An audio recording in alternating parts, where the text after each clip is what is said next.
Hello, guys. Welcome. Welcome once again to Valley Percussion Festival streams, Valley Percussion Festival live. Uh, super excited to have you here again and be hanging out, talking shop, and enjoying some of the finest, some of the most exquisite, some of the most gold nugget filled clinics, world class clinics by some of the finest educators in the business.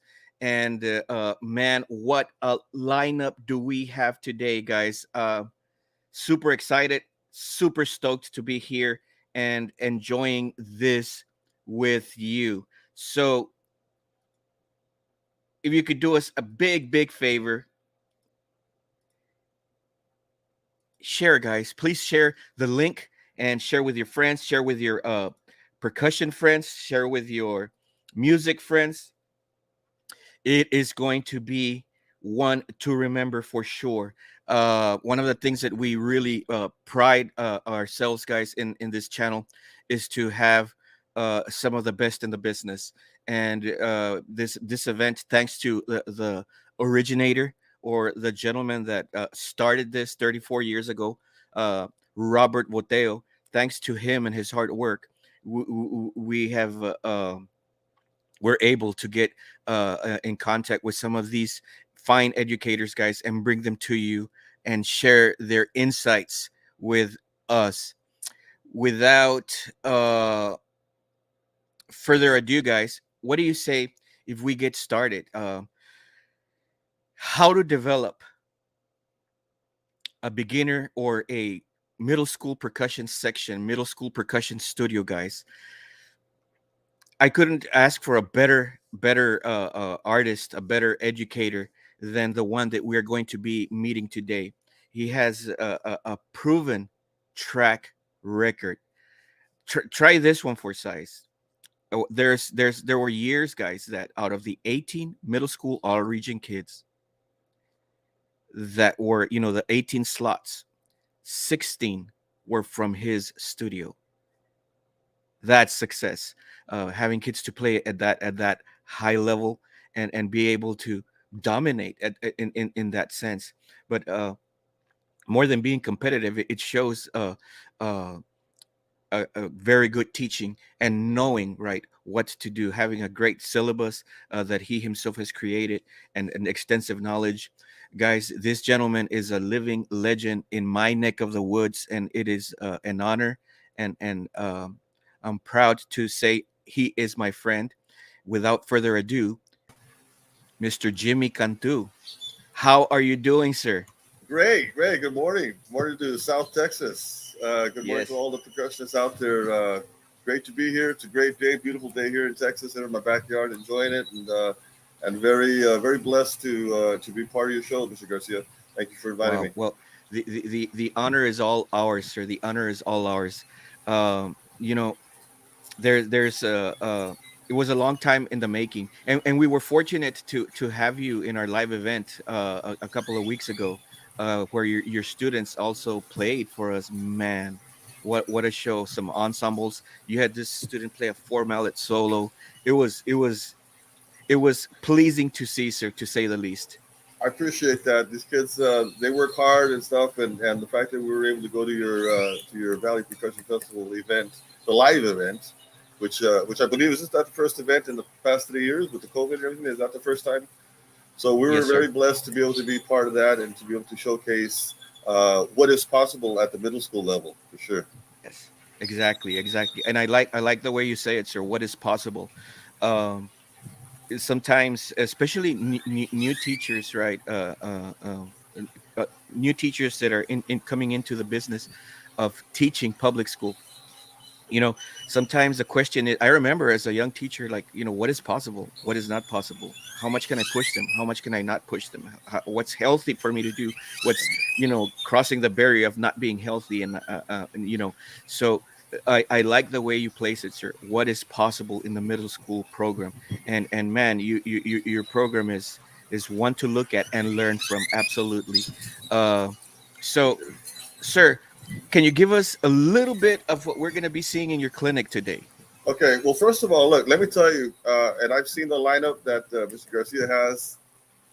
You guys are gonna enjoy. You're gonna enjoy it. You know, I'm hoping you're catching this early one, because this early clinic is about how we all started. How we all started. Everybody who's listening, everybody who's out there, all the educators you're gonna hear, all started in a beginner band program. I mean, just doesn't happen overnight. It's a slow process, and so what you're gonna hear, and what you're gonna see, and hopefully you'll go back and you'll think of the gentleman, or the young lady who put sticks in your hands and gave you that first love of percussion, and maybe you'll reach out to them and say thank you. So some of these things you're gonna be like, oh, okay, it may sound silly, but it's how we start, how we all start beginner percussion. I'm gonna talk about from the embryo stages of how to hold the stick, Yes. how I recruited the fifth graders.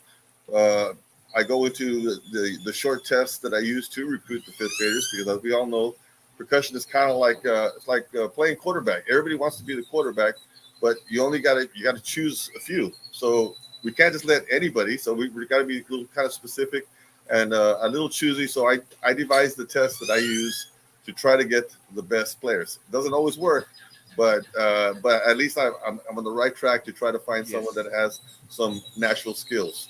So we're going to talk about that. We're going to talk a little bit about the snare stroke. We're going to talk about buzz rolls, how I start the buzz roll in the beginner, and all in sixth grade, control rebound, some rudiments, moving into seventh grade and whatnot. Also touch a small excerpt on mallets and how I go about teaching mallets and mallet choices. And then I go into timpani as well. Nice. Again, this like Mr. Garcia was saying, sometimes some educators, young educators, you know, they'd like to buy the snare and bell kit, and that's cool. Or some people like to use the snare pad, and we can talk more about that at the end. But I do have my thoughts on that and the way I go about it. So I do use what you see me on a live snare is what I do teach my students. And what you see me on the different keyboards, we do use all the different keyboards, not a bell kit, and uh, and so yeah. So I hope you enjoy it.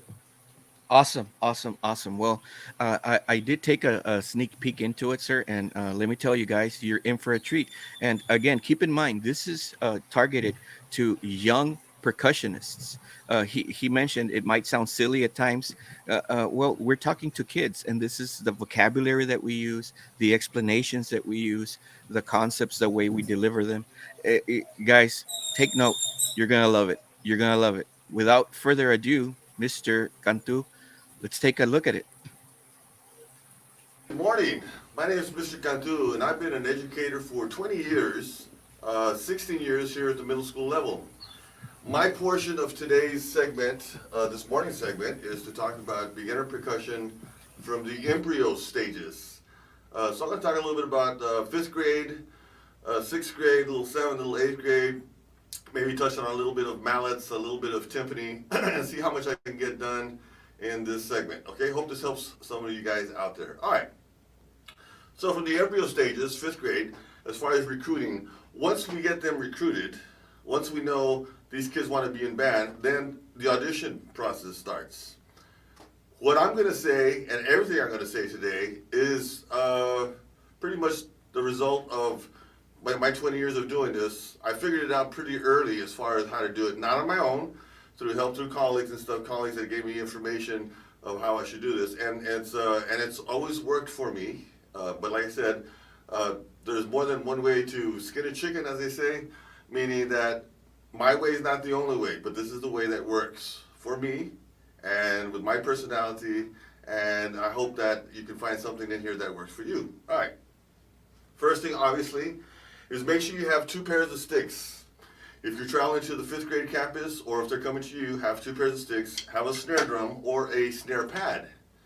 What I first do, obviously, as I have my students line up, all right, I have them hold the drumstick. I just gotta generally tell them, hold the drumstick right here, okay, right hand. I want their stick facing down, lift the hand up, and tap. And I use the word tap. I don't say let's hit it. I don't say stroke. I just say tap because I want them to just to tap. And sometimes I'll refer to like tapping a small nail. Tap, they see that and they go, oh, okay, I can do that. That's no big deal. Sticks in their hand, and then they'll try it. And this is what I get a lot of times.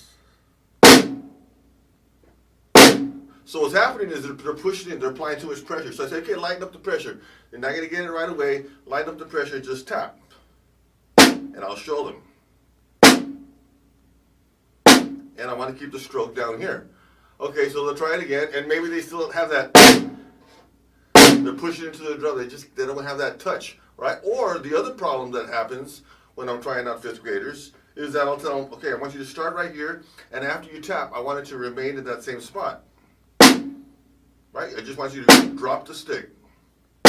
Just drop the stick. And they'll do this. Okay, no. I want you to have the stick facing down, up, and then drop. Up, and then drop. And they'll still have that issue, right? So if that's the case, a lot of times I'll say, we'll try several times and stuff. I'll let them know, say, you know what was your second choice instrument, if I can't get beyond that point. If I do get beyond that point, then great. If their hands are doing this, okay, that looks good. Let's move to your left hand.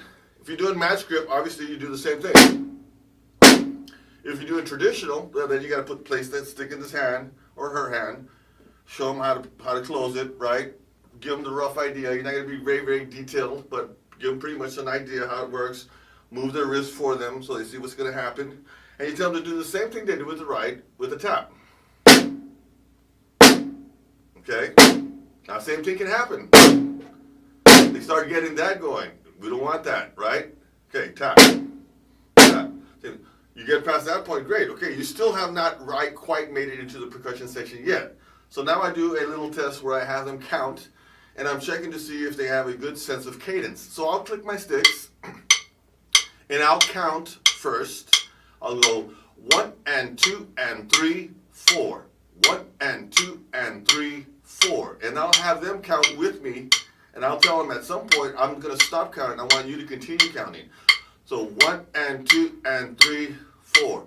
1 and 2 and 3. Now you count. And I'll see if they can still keep in time. Right? A lot of times they'll go 1 and 2 and 3, 4. 1 and 2 and 3. And I said, no, hold on. Stay in beat. I want you to stay in beat. I want you to feel the cadence. 1 and 2 and 3, 4. Okay. You may be thinking, depending on your program, wow, that's like you're trying to really.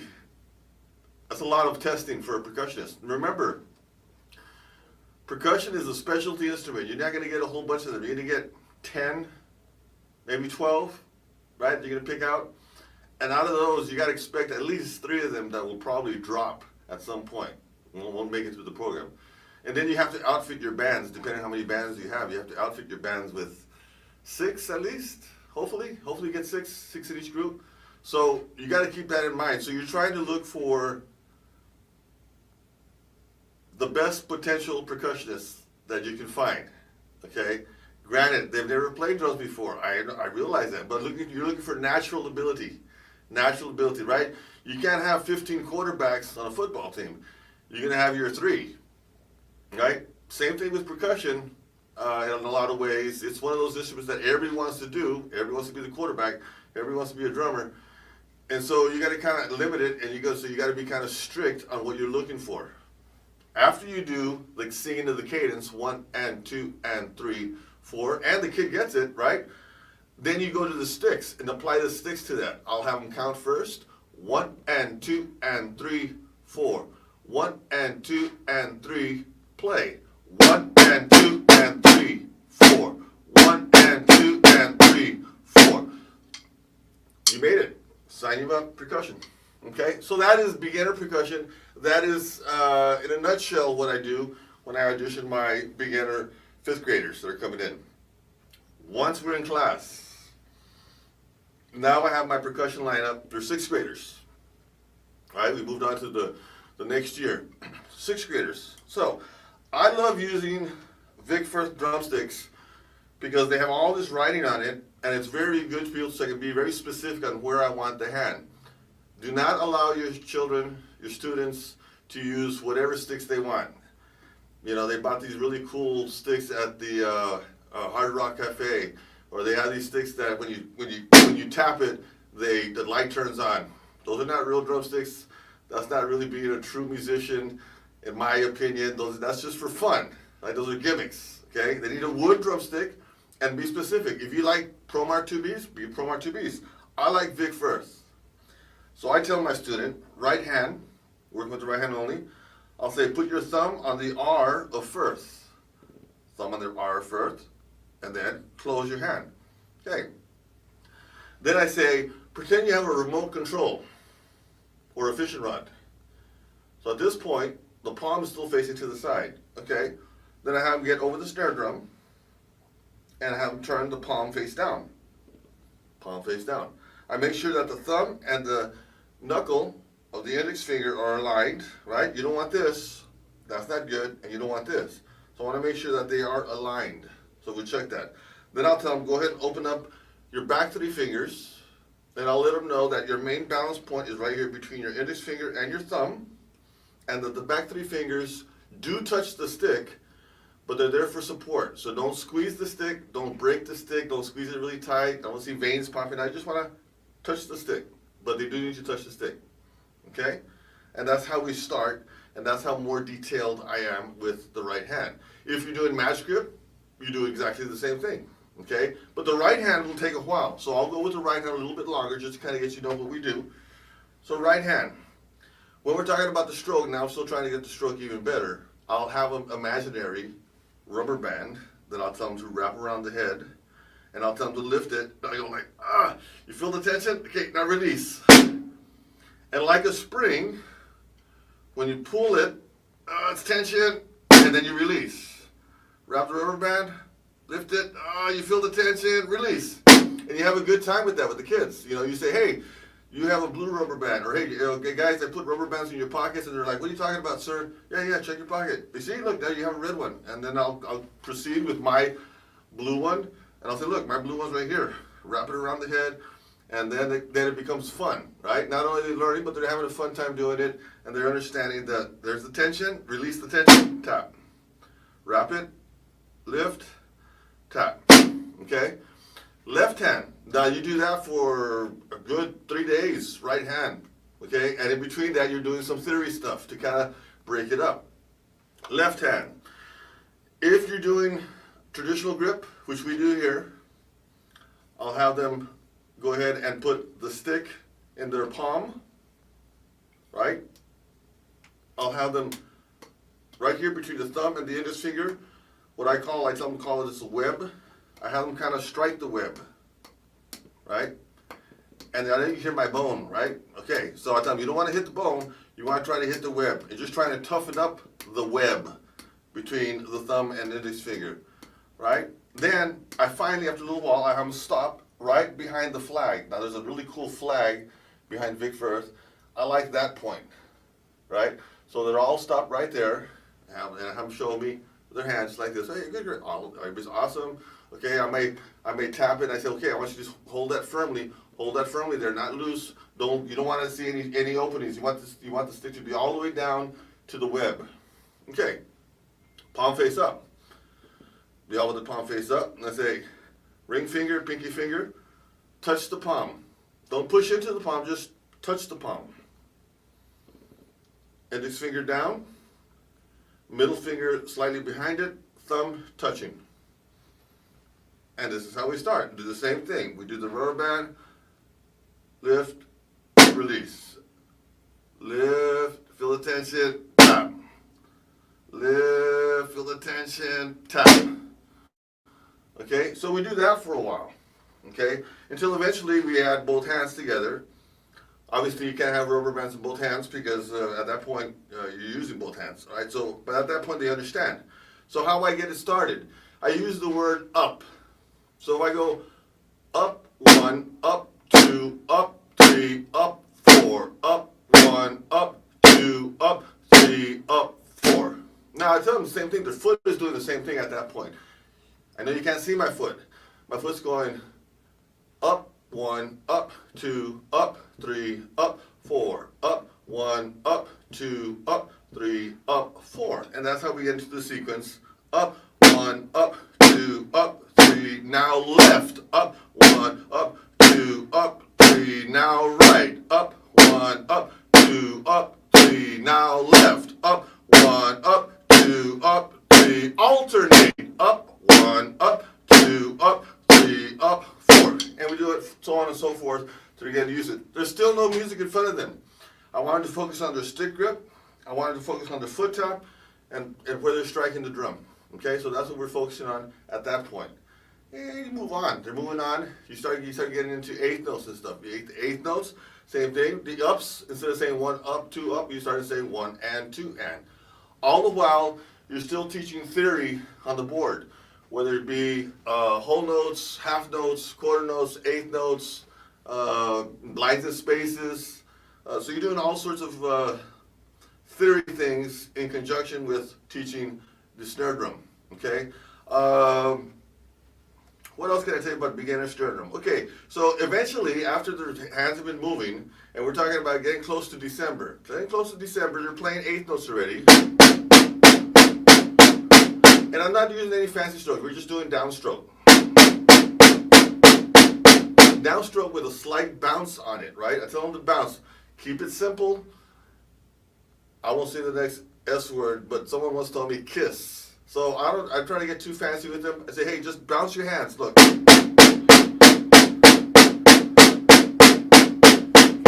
You should feel kind of like they're running, like they're jogging. I kind of tell them, just kind of like a little bounce. A little bounce to your stroke. So it's not so rigid, right? Okay, so they get that. Going into December, you're introducing 16th notes. Hopefully you're introducing 16th notes, right? And so, same thing. I just do 1 E and a 2. I first teach 16 notes by rote. 1 E and a 2. 1 E and a 2. Just to get their hands moving and to get them used to counting 1 E andas, 2 E andas, 3 E andas, 4 E andas. Okay, just to get used to that. Okay, so that's the beginning of December. Before the break, your goal is to be getting them started with 16 notes. But what they really want to know is how to play a roll. I haven't taught roll at this point. I teach buzzes at this point, and the buzzes that I teach are quarter notes and eighth note buzzes because we're barely starting to get into 16th notes by December. So buzzes, when I use my right hand, I tell them index finger pushes in and then release, in and release, in and release.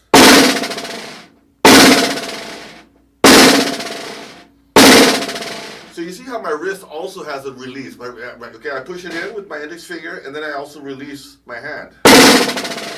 I will tell them I want them to extend the buzz to allow the buzz to flow. Okay, you want it to last as long as you possibly can. Do the same thing with the left hand. Use the thumb to push in if you're doing traditional grip.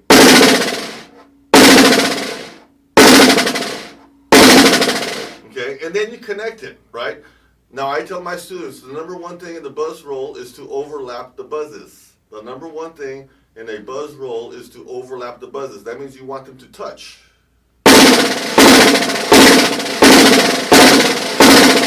Keep the stick on the drum.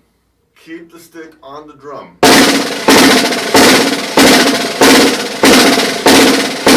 When you move to eighth notes,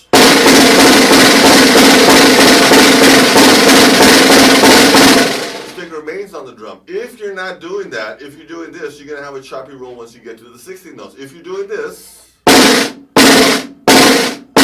that's still a quarter note buzz, but they're not overlapping. And if you do this on the eighth notes,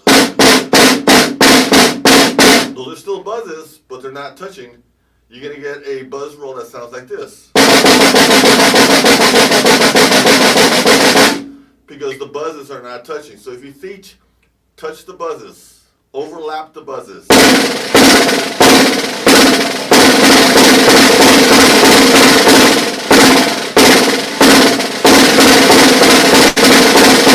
So they're doing that in December going into the Christmas break, right? They're not quite at the roll, but they know that this is what's going to help them create the roll. Once you come back, then you start moving. You can come back at that point. Now we're teaching eights.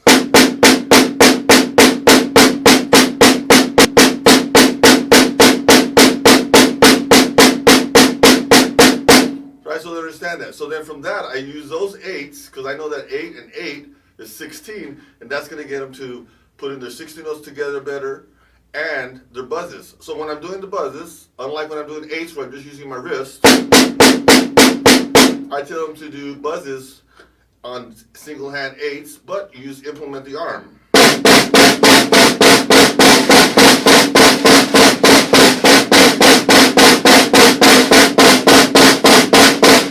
Now, on my left hand, I'm using my index finger to push in, now to get into the 8s.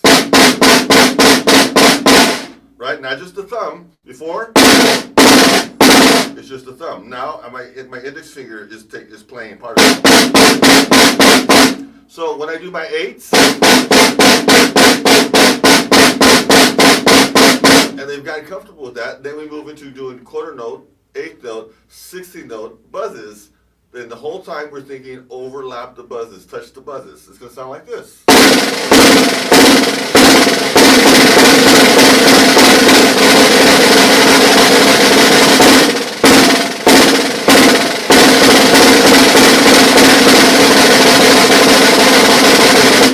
Okay? And that's how you get going with the buzz roll. It takes time. You got to be patient. Takes time. You're still gonna have the kids, even though you say overlap. They're gonna still separate it. You gotta teach them that you want them to overlap. You want them to touch. You're moving on. Now, at some point, they want to learn how to play the control rebound roll. How I teach the control rebound roll is by you doing 4s, 3s, and then eventually 2s. So I'll tell my students for the control rebound roll, which is a couple of months after we started buzz roll. I focus on the buzz roll. For control rebound, I say do a stroke, 1 down stroke. Then I say go ahead and this time let the stroke bounce. Just let it do what it wants to do. Do it again. Okay, this time I want you to stop the stroke after 4 taps. Do it again.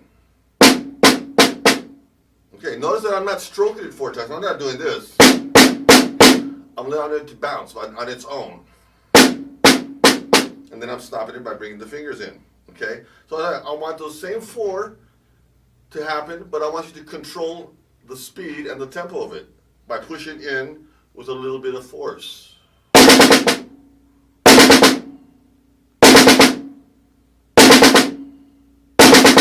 And then you're stopping it with the fingers in the back. And from the 4s, you go to 3.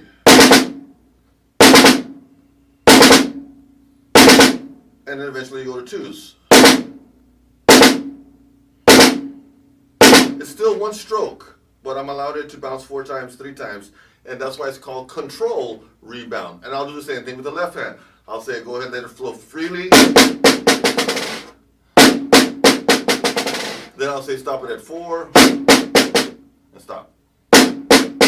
Right? Now I say put some force, put some velocity into it, and stop it after 4.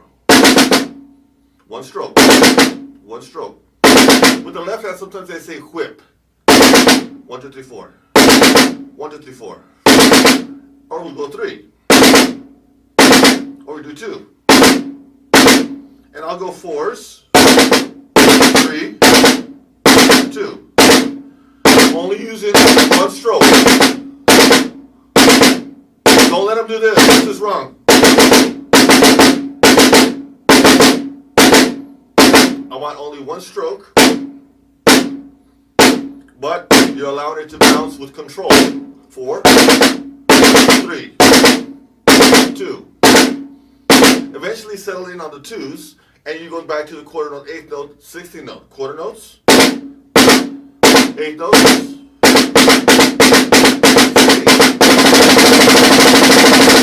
Quarter notes, 2, 3, 4, 1 and 2 and 3 and 4 and 1. And that's how you get them to start learning how to play a control rebound roll. But I teach the buzz roll first. Okay? So at this point, we're looking March, spring break. That's usually my goal. Spring break, okay, before they head on to spring break, you've taught a little bit of the control rebound. They come back, you finish it off in April. Okay, rudiments. What rudiments do I teach in 6th grade? 6th grade, I teach the flam.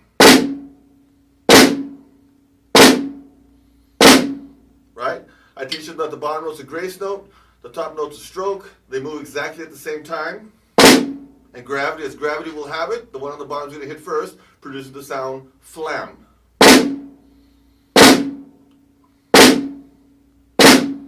Okay? Yes, it's more involved. We're just giving you the short version of what we do here. Okay? Paradiddles. Eighth note paradiddles first. Right, left, right, right, left, right, left, left.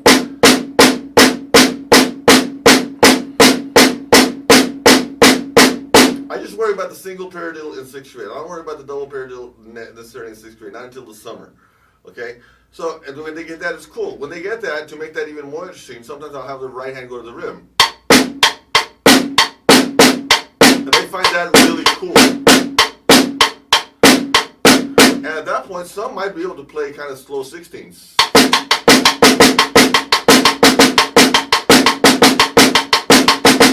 And they have a good, fun time learning how to play the paradiddle, okay?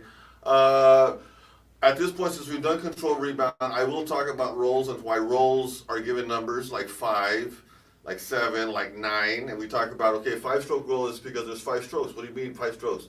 Have them count mathematically. 2, 4, 5. 2, 4, 5. 2, 4, 5.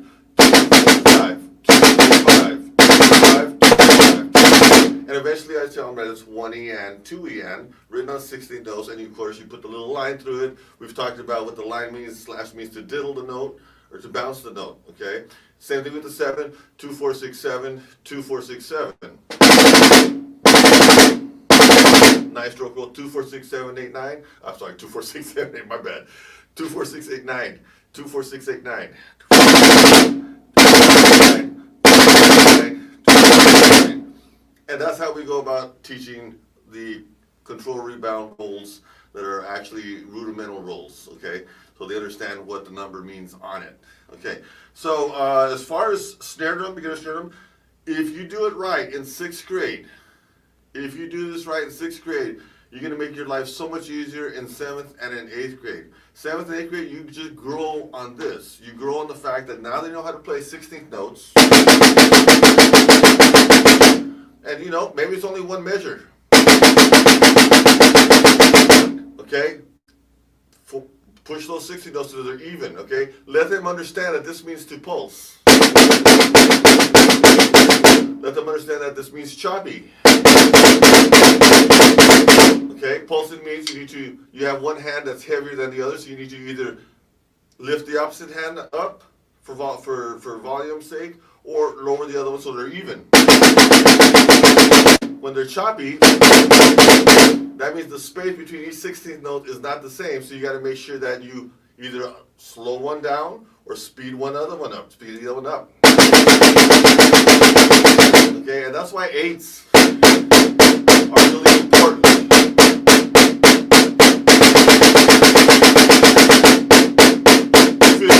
To fill the space. Okay, so it's all about balance, even things out. They know their 16ths, they know their 8th notes, they know quarter notes, they know buzz rolls, they know open rolls, they know some rudiments, okay? Again, I don't teach the drag until the summertime, but it's so much easier if at this point they know what I just showed you right now. Then that's how I get my beginner percussion, getting into 7th, going into 8th, and that's how they've become very successful percussionists. Okay, so from this point, I'm going to move on to mallets and show you a little bit about what we do on mallets. Good morning, we're back again, and now we're with the middle school, 6th grade portion of mallets. Yes, I'm saying mallets in 6th grade.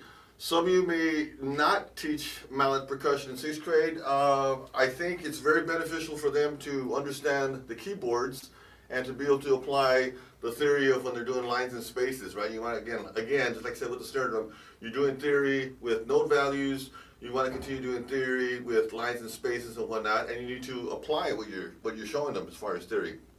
And for the keyboard, what I do is very fundamental, again. And the first thing that I like to do when I'm teaching keyboard is to introduce the keyboards, right? I have a set of vibes as well. I didn't bring that in here. I don't know if it'd make the shot or not. So I have a xylophone, I have a marimba, and I have a set of bells. I do tell the students about the different types of mallets that you can use on either of these keyboards. Obviously, if I'm playing xylo and I have these acrylic mallets, I wouldn't necessarily use that on the marimba, right? So I need to teach that. I need to let them know that, okay, acrylic mallets are fine for the xylo, not for the marimba. Now yarn mallets, different style yarn mallets, yeah, you could use it. And you could also use it on the marimba. And sometimes they even ask for a soft mallet on the bells. You know, I don't necessarily subscribe to that, but sometimes the composer wants a yarn mallet on the bells. Okay, so not only am I teaching keyboards, but I'm teaching them what mallets to use, what are the correct mallets. Just like on the bells, using these brass mallets, I wouldn't dare put brass mallets on a marimba or a xylophone, okay, or a set of vibes for that matter, okay. So they need to know these things because they don't know. They see mallets and they just grab them and they're going to think, okay, well, this is mallets, these are keyboards, I'm going to start playing on them. So it's good to teach keyboard percussion in 6th grade or in middle school, generally speaking, and introduce the full array of keyboards that you have on your campus, okay? And that way also, the kids get to kind of learn, you know, the different sizes of bars, the different types, you know, where the different instruments come from. You know, the bells, they're going to see it, they're going to see glockenspiel sometimes in the music. They're going to, what is that? Well, it gives you a chance to say, these are the bells, but their correct name, their actual name is the glockenspiel. It's a German instrument, and, you know, kind of, you can get, you know, some theory behind these instruments as well. So, note recognition. After they know this, after they know what mallets to use, note recognition. I have just lift one mallet up. I say C is before 2 and F is before 3. I'll say that again. I say C before 2, F before 3. Right? Until they understand it. Sometimes I'll say C before 2 and they'll go to this one and say, no, that's C, that's after 2. I want before 2. Oh, before, okay. So sometimes you got to say it several times with different students. Okay? So C before 2. So I said if this is C and then this is F before 3, and by this point I've already done some theory. I said, okay, how many notes in the musical alphabet? 7. A, B, C, D, E, F, G. Okay? So they understand that. So I say if this is C, where do you think D is? Of course, they know that would be D. Where's E?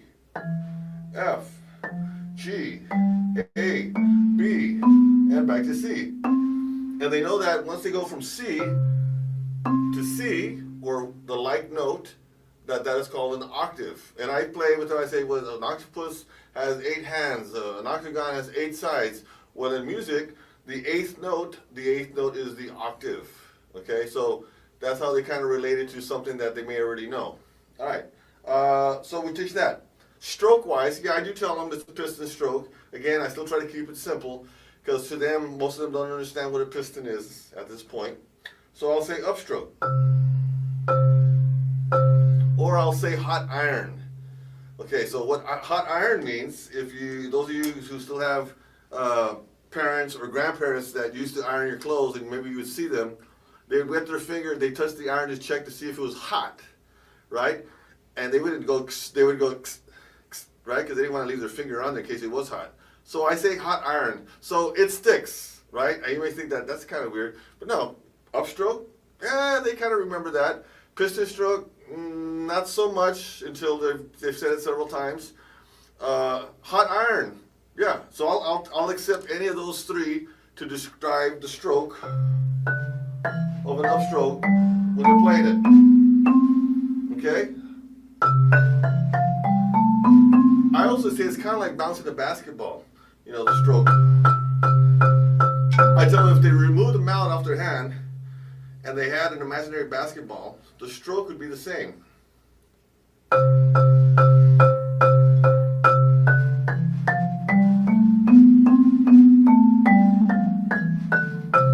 Okay, remember we're talking to middle school kids, so you got to down it. You got to bring everything. I don't want to say dumb it down, but you got to bring it down and make it relatable.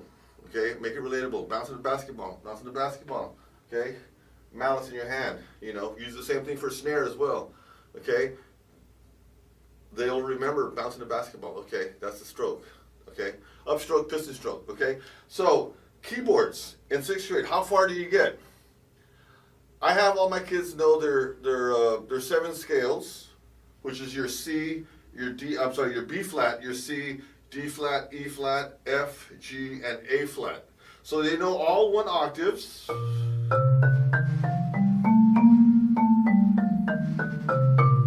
Okay, 1 octave. They know where the resonators are. They know they're supposed to play over the resonators. They know never to play on the node. The node is where the string runs through the bar. Okay, so you got to teach that as well. Don't just tell them, don't just put mouse in their hands and just hit that note, hit this note. Let them know about the keyboard and the instrument and where the sweet spot is. And always mention, and this is on any percussion instrument, quality of sound. Quality of sound is before anything. You want that nice quality of sound before they do this. Speed comes along later. You know, quality of sound. Okay, note accuracy.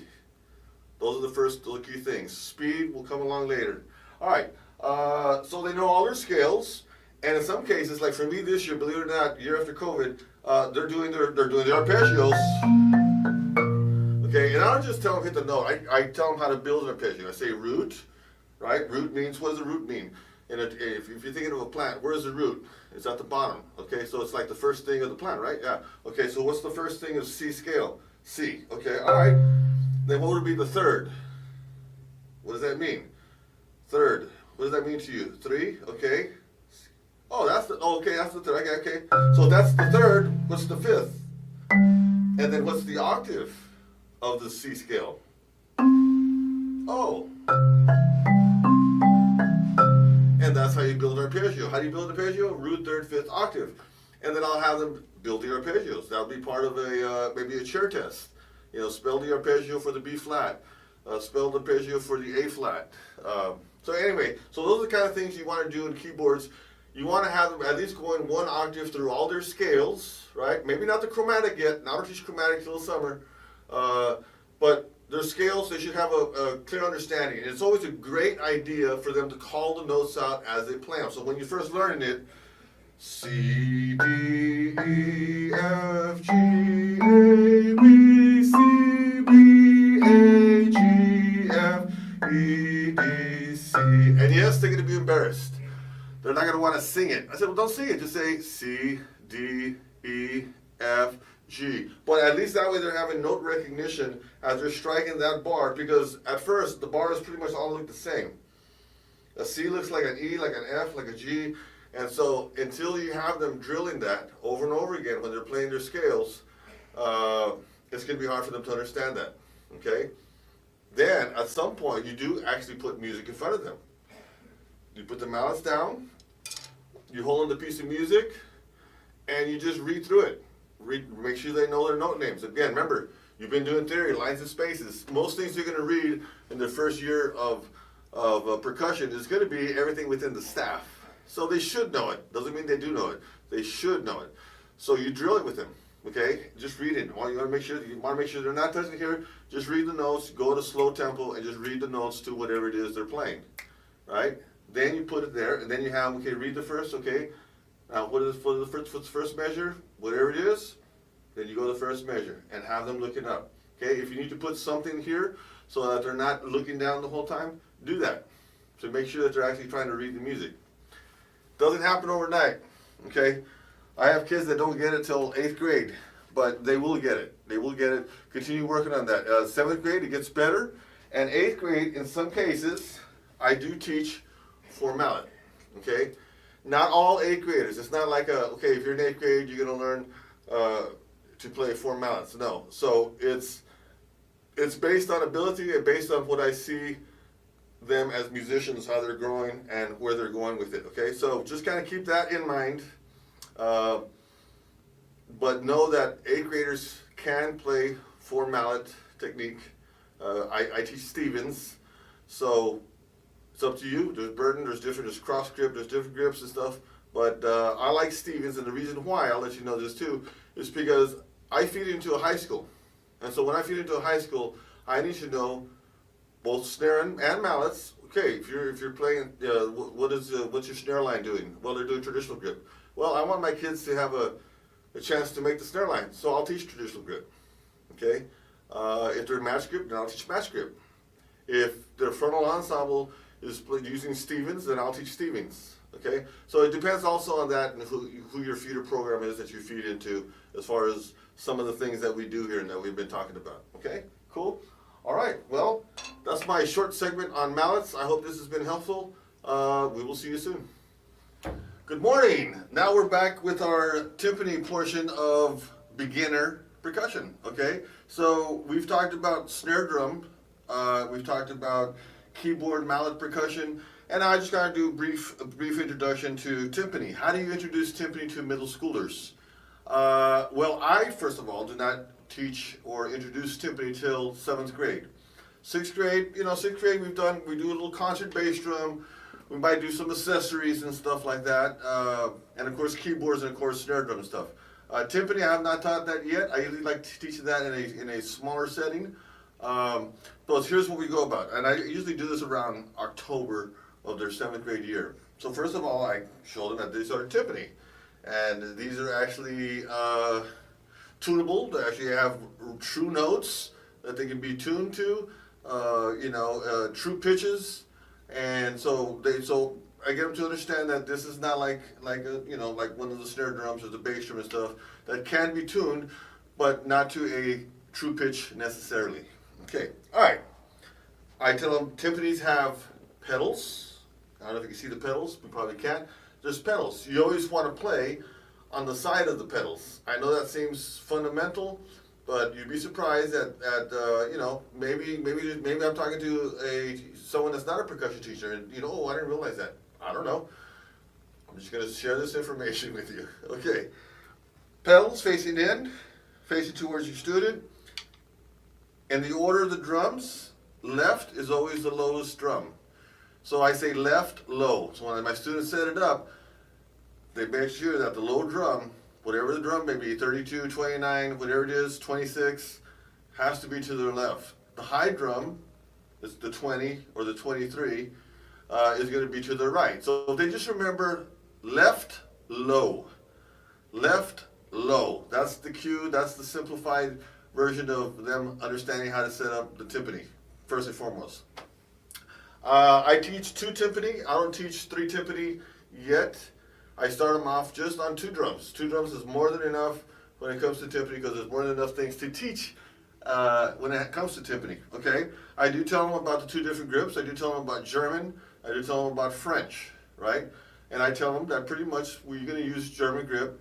Maybe when you get to high school, you might experiment with French grip if you continue on in college and stuff. And all that is very, very cool. But the most fundamental for them to understand is the German grip. I say make sure you play over the pedal. The pedal's right here. I want them to play between these 2 legs. Pedal's right here. Play between these 2 legs. Okay? 2 to 3 inches from the rim. Okay? Any further, it starts to have a dull sound. And certainly if they hit in the middle, you're going to have a dead sound. If they're too close to the edge, you don't want that either.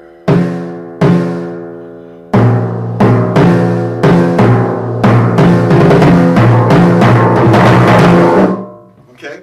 So that they understand where to strike the timpani. That's the area to strike the timpani. Okay? Mallets, there are different choices. Depends on what type of music you're playing. More articulate, more of a general mallet, soft sound, a soft song that you're playing, and that will be discussed between you and the director, depending on what he wants from the sound. If it's a march, usually you want to play a little bit more articulate, and you use more of a staccato sounding mallet or a hard mallet. Okay. Mallets are shorter than drumsticks, and so because of that, I'm looking for my drumsticks right now. I can't find them. Okay, they're shorter than drumsticks, so I tell my kids to go ahead and absorb the full mallet, to go ahead and put it all the way, hold it to the last pinky, right? This is the way I teach it, right here.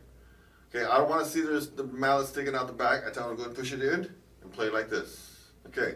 Also, thing you want to let students know concerning timpani is muffling. There's muffling that goes on when they play timpani. If they have a quarter note followed by a quarter rest, then it should be muffled. Okay, how do you muffle?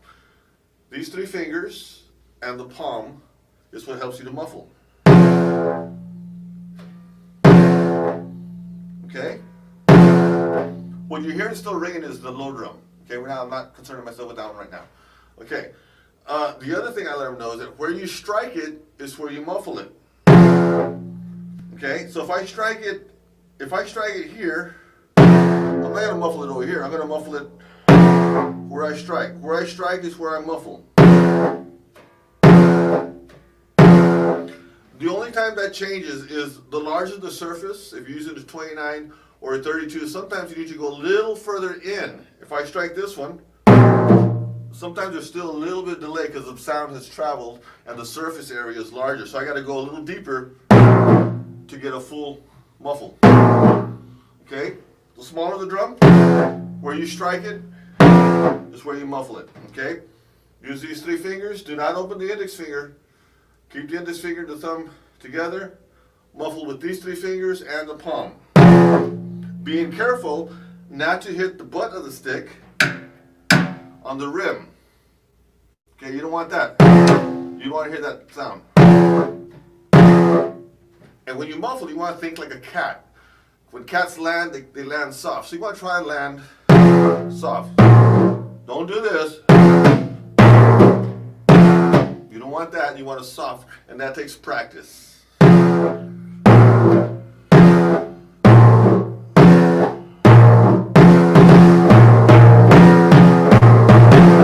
think that's Georgia the Jungle, something like that. Anyway, mess around with something like that. Maybe they use that as a muffling thing. Muffle.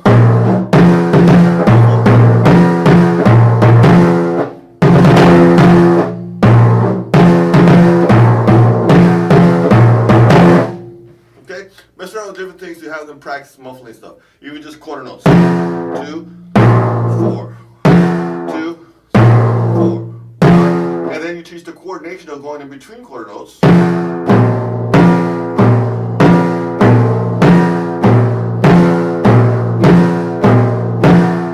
Okay, and they can learn, they will be able to do it. It's just a coordination thing. My students love when it's timpani time. They have such a great time. They end up falling in love with this instrument. It's a beautiful instrument. But sometimes people are scared of it because they've never played it. They don't understand it. So if you have fun with it, go through some of these muffling techniques. Show them the different types of strokes so they feel educated about the instrument they're going to play. Talk about the pedal, the area of the drum that you're supposed to play, where you want to play. Yeah, I know there's time for you as well. Where it asks you to play on bowls and stuff, drum solos. Maybe in certain songs and stuff, it'll ask you to play on the bowl. That's all cool, but I'm talking about just general beginner timpani. Okay? I hope this helps you guys out. Hope you've enjoyed this beginner percussion segment. I will leave some stuff with Mr. Garcia to where there's some handouts and whatnot of things we've discussed and maybe even some bonus things that we have not discussed. Okay, have a great day. Enjoy the rest of the clinics. There's some awesome guests coming up. Thank you. Bye-bye.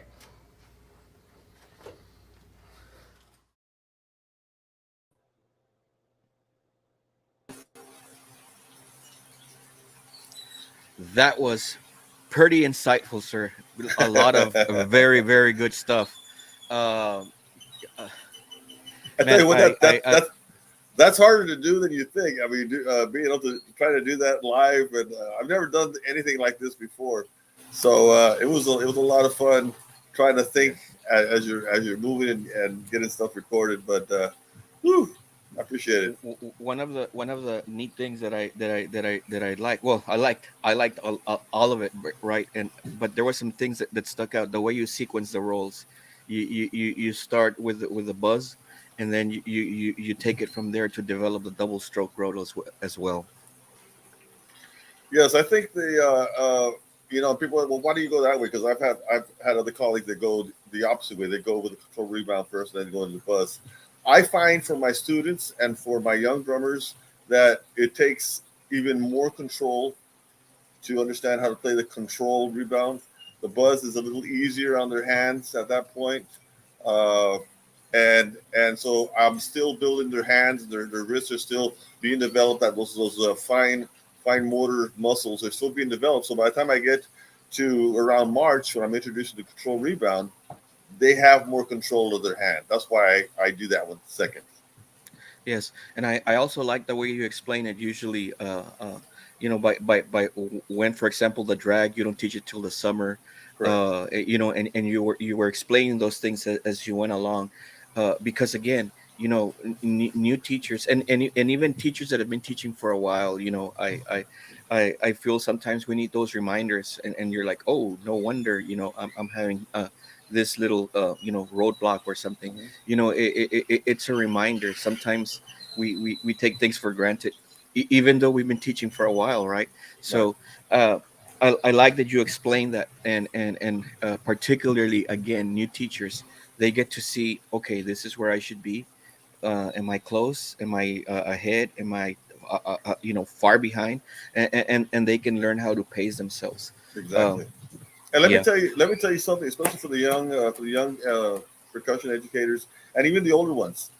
Uh, Most of the time, we want to go faster, maybe at a faster pace, and it's not because the kids are bored necessarily. It's more because we're kind of like we're feeling bogged down, man. We want to get to the next thing, and we just gotta mentally say, okay, no, I'm gonna go slow pace, because in the end, if you do that right in sixth grade and take your time with it, Yes. man, it works out beautifully.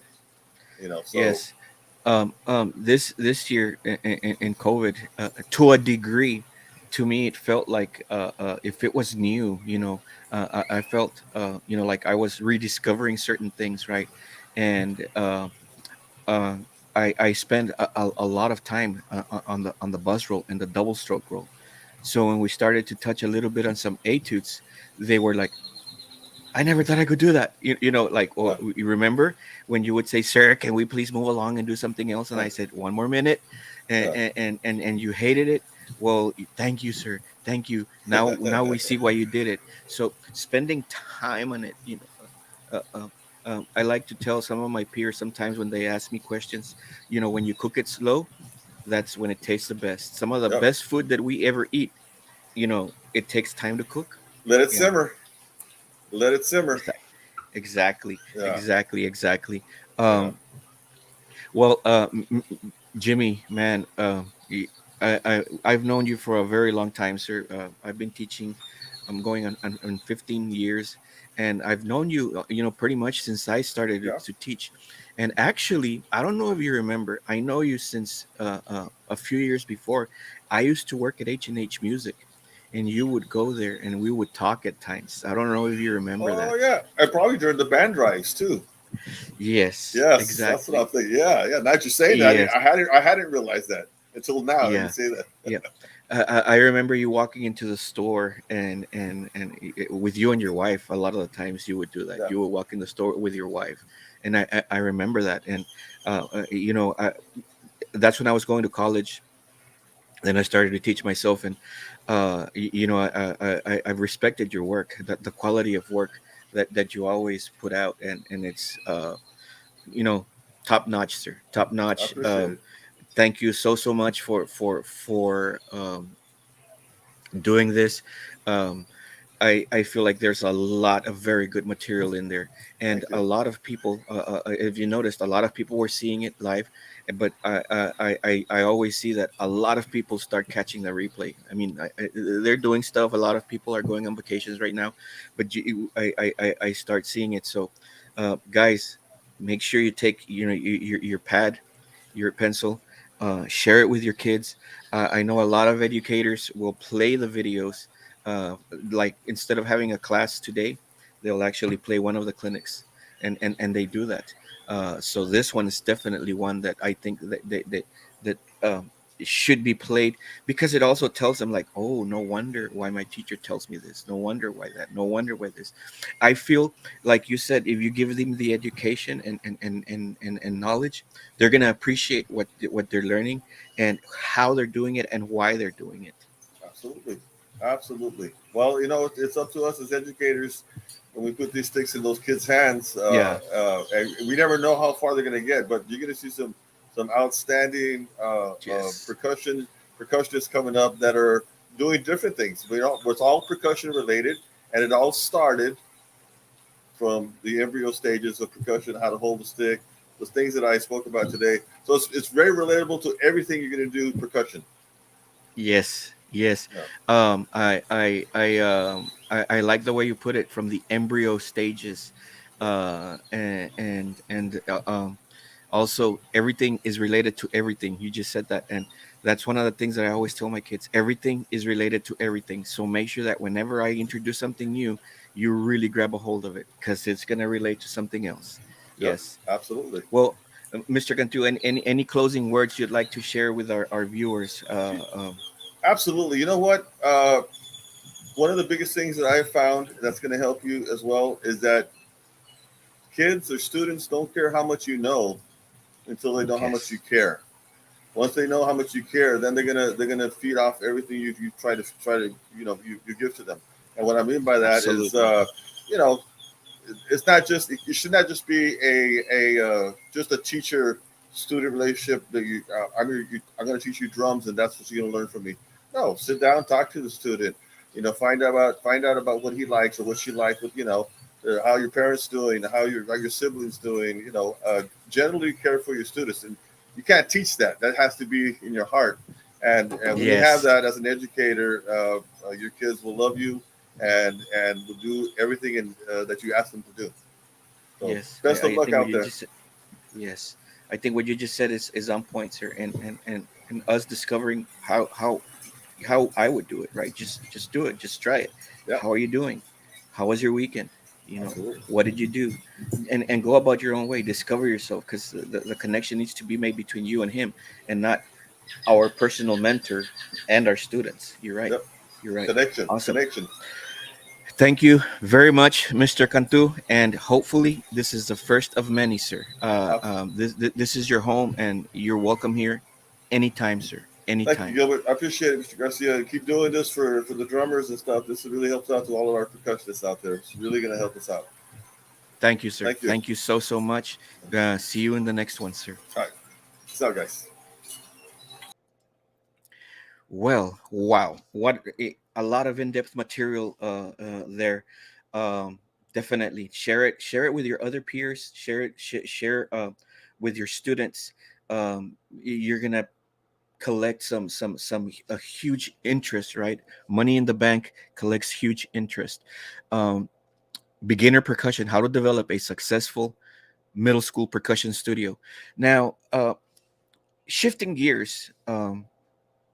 One thing that is starting to be pretty common and becoming popular as well is playing um, solos accompanied by electronics, right? And particularly some of the mediums that are being used right now are snare drum with a tape, right, or electronic accompaniment, and drum set with tape or electronic accompaniment. And sometimes the question arises of, well, how do I go about this? I know how to learn a solo on a snare drum. I know how to learn something on drum set on any instrument, right? If you're a multi percussionist, the process of learning it, you have it down for the most part. But how do we do it when we have something else that we're going to play to, right? How do we approach this? And I can't think of anyone better to teach us than the gentleman that has put out some of the finest literature that we have available today, than Mr. Adam Hopper. How are you doing, sir? Hello. I'm doing great. Can you hear me okay? Yes, we can hear you. All We can hear right. you. Okay, awesome. Good morning. Good morning. Thank you for the very warm welcome. I appreciate that. Well, sir, I was only saying what I see and what I hear in the industry, sir. Your Thank you. writing's on point. I don't think I told you this yesterday. We were test streaming a little bit, right, and we had a little hang with some of the artists. I don't think I've told you this. My students are huge fans of Oh, of your writing, thank you. and I'm there's huge fans of your a soul. students. Thank you. There's one solo that they love, and it's become a staple, sir. Every single percussionist in my studio learned this one early in their formal literature. Okay, right. Ghost Garden. Ghost Garden. Yeah. That's been that was one that's it worked out really well. I think a lot of people have played it, and I think it's been somewhat popular. People seem to like it. Yeah. It's always amazing. I mean, I guess maybe all composers have this weird realization of when people play your music, it's very awkward. It's not awkward, but it's just odd. You know, I wrote that Yes. forever ago, and then when people are like, "Oh, I played it and I really liked it," it's still strange to me Yes. to hear that, but it's very How long welcome. ago did you write it? Oh man, like 2013 or 14, something around in Yes. there. It's been a long Yeah. time. And my kids love it like if it was just hot out of the press, man. They sir, that solo, that the garden, the ghost garden, sir. Okay, here you go, let's go make a copy Love it. and learn it. Yes. So yeah, yeah. um that's the literature that you've put out there, sir, is top Thank you. notch, first class for sure. Thank you. um but today we're here to talk about electronic accompaniment to solo snare drumming, particularly solo snare drumming and drum set Sure. playing. Can you give us a little bit of an insight of what we're about to learn? Yeah. So it's very interesting actually that to what degree of notoriety I have as a composer has come from writing marimba music. I don't even really consider myself like a marimba player. Like I obviously I can. I've studied, you know, I'm classically trained percussionist. Like I learned how to play all of it. But marimba has never been my primary instrument. It's always been down the list a little bit. I'm much more of a drum set player, much more of a snare drummer, you know, that vibraphone player, like all that sort of stuff, way before I am a marimba player. So it was not too long, right around the time I wrote Ghost Garden, I wrote another piece called Right Track, which was for uh, uh, snare drum and tape, and it Hmm. features just one drumstick. So you play with one drumstick, and then you have a muting pattern that you play with your left hand, which is free of a stick. And that did pretty well too. And Nathan at C. Allen approached me about writing a book for electronics and snare drum, and that sort of kicked off the whole idea of how to compose for a percussion instrument as well as an electronic track to go with it. Yeah. And it's kind of been a thing that I've jumped into a little bit. So I've done a couple projects with C. Allen Publications. I have one called 5 on 5, which is for snare drum and electronic accompaniment. I've got one called Wheels Up, which is for drum set and electronic accompaniment. I've done a couple kind of one-off commission gigs for Black Swamp Percussion. You're going to see one of those pieces today. I've done Yes. just little things like that here and there. I've got a piece for vibraphone electronic accompaniment coming out at the Oh, end of, wow. hopefully by the end of this year, through Ox and Lamb Publishing. Yeah. So there's other stuff kind of happening. I just feel like that's sort of where that's a neat component to everything, to program. It allows Yes. the audience to sort of hear, because I mean, snare drum is not, we don't really consider it a melodic instrument very often. We Yes. can Correct. find melodic phrasing and things like that in it, but to the average listener, that may not be, it may be hard to find. So pairing it with electronics and pairing it with you know, the beat component with it, it allows the instrument to play a little bit more melodically, a little bit more musically, and it's a little bit easier to listen to from an audience standpoint. And if you compare that with the technical demand, where the student is actually really Yes. learning something, then you've got sort of a unique landscape to work with.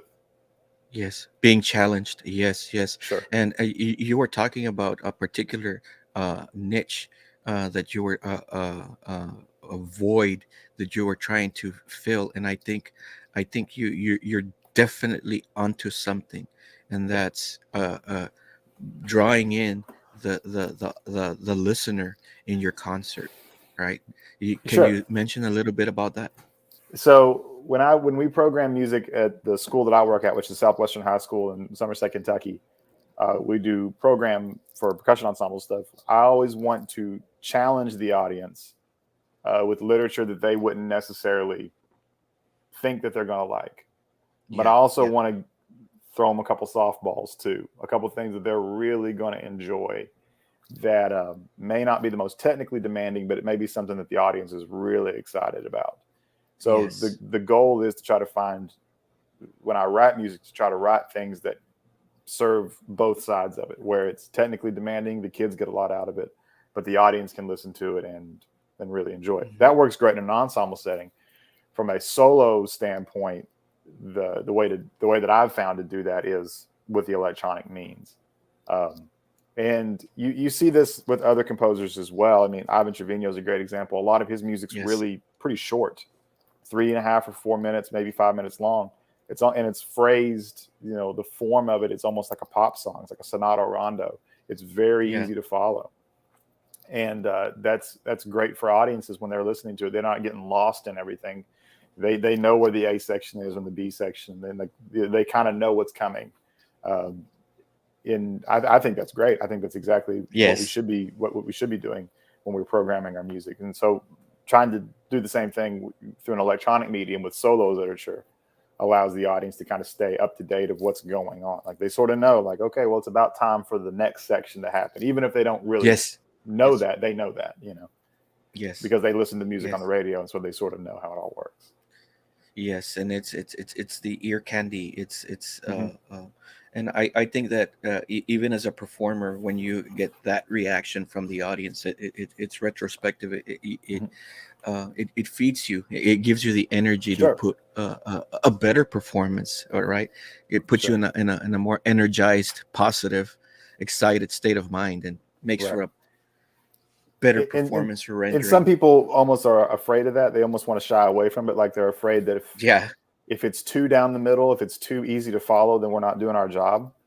Which I think if you were maybe at a conservatory or something like that, where you're really pushing the boundaries, I think there's some merit to that thought process. For what I do at the high school level, and I also work at a small college. Like when we're programming things, we're not at the pushing the envelope stage yet. We're at the education stage. Yeah. And for that reason, we're not only educating the student, but we're also trying to educate the audience a little bit about what it is exactly that we're doing. And so to do that, some kind of extra care has to be taken in how you program your literature. You want to challenge the audience, but you also don't want to scare them away either. Exactly. You want them to return, right? Good. Awesome. Right. Awesome. Well, sir, Adam, what do you say if we take a look at your clinic?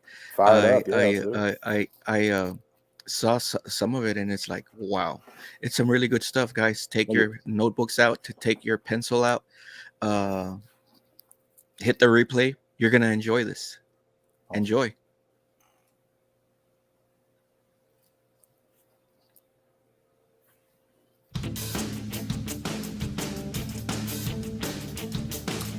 Hey, what's up, everybody? My name is Adam Hopper. I'm a percussionist, an educator, clinician, and a composer, and I live here in Southeast Kentucky.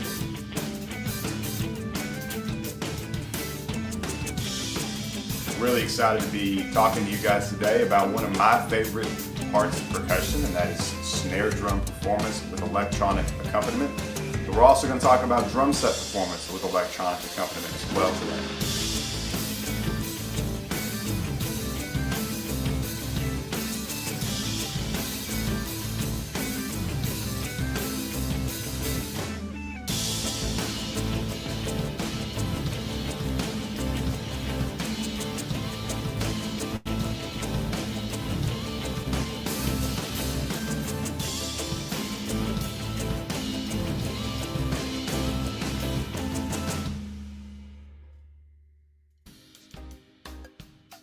One of the things that I notice as I travel around doing clinics across the country is that there's a lot of the same literature being performed. And that's both awesome and a little bit frustrating as well. There's so much great content that's out there for percussion, and there's being more written every day by great composers, great young, exciting, fresh composers, that sometimes we stick to the classics a little bit too much. And nothing against any of that. That's all extremely important literature, and you should absolutely study all of it.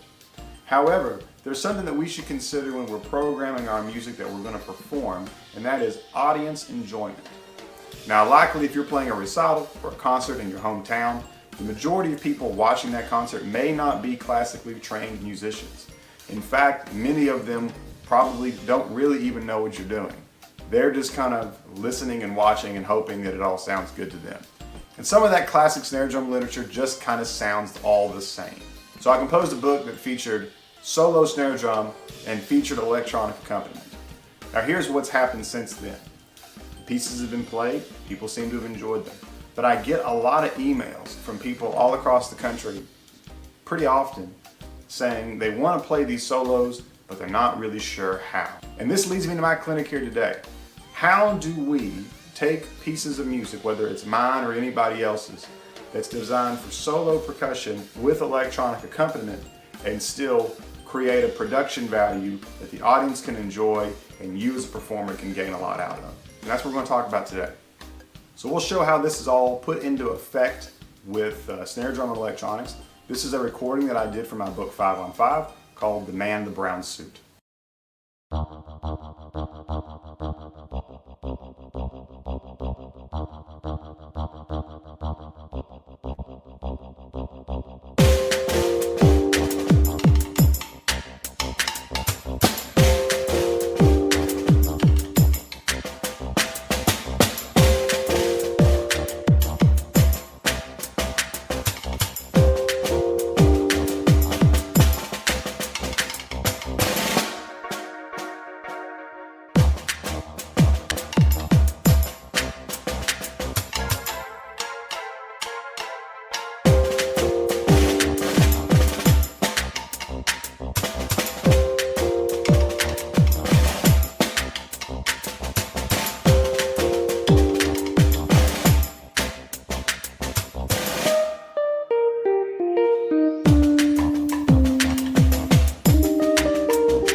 So the first thing that you may be asking is, why are we even doing this to start with?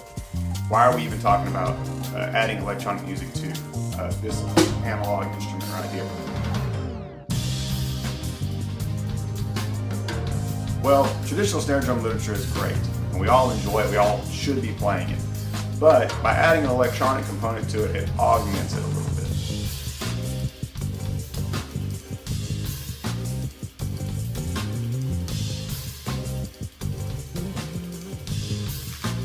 So, by adding this electronic accompaniment with it, people are able to listen to it and enjoy it just a little bit more, but hopefully it's still going to provide the challenge and the technical study for you, the performer.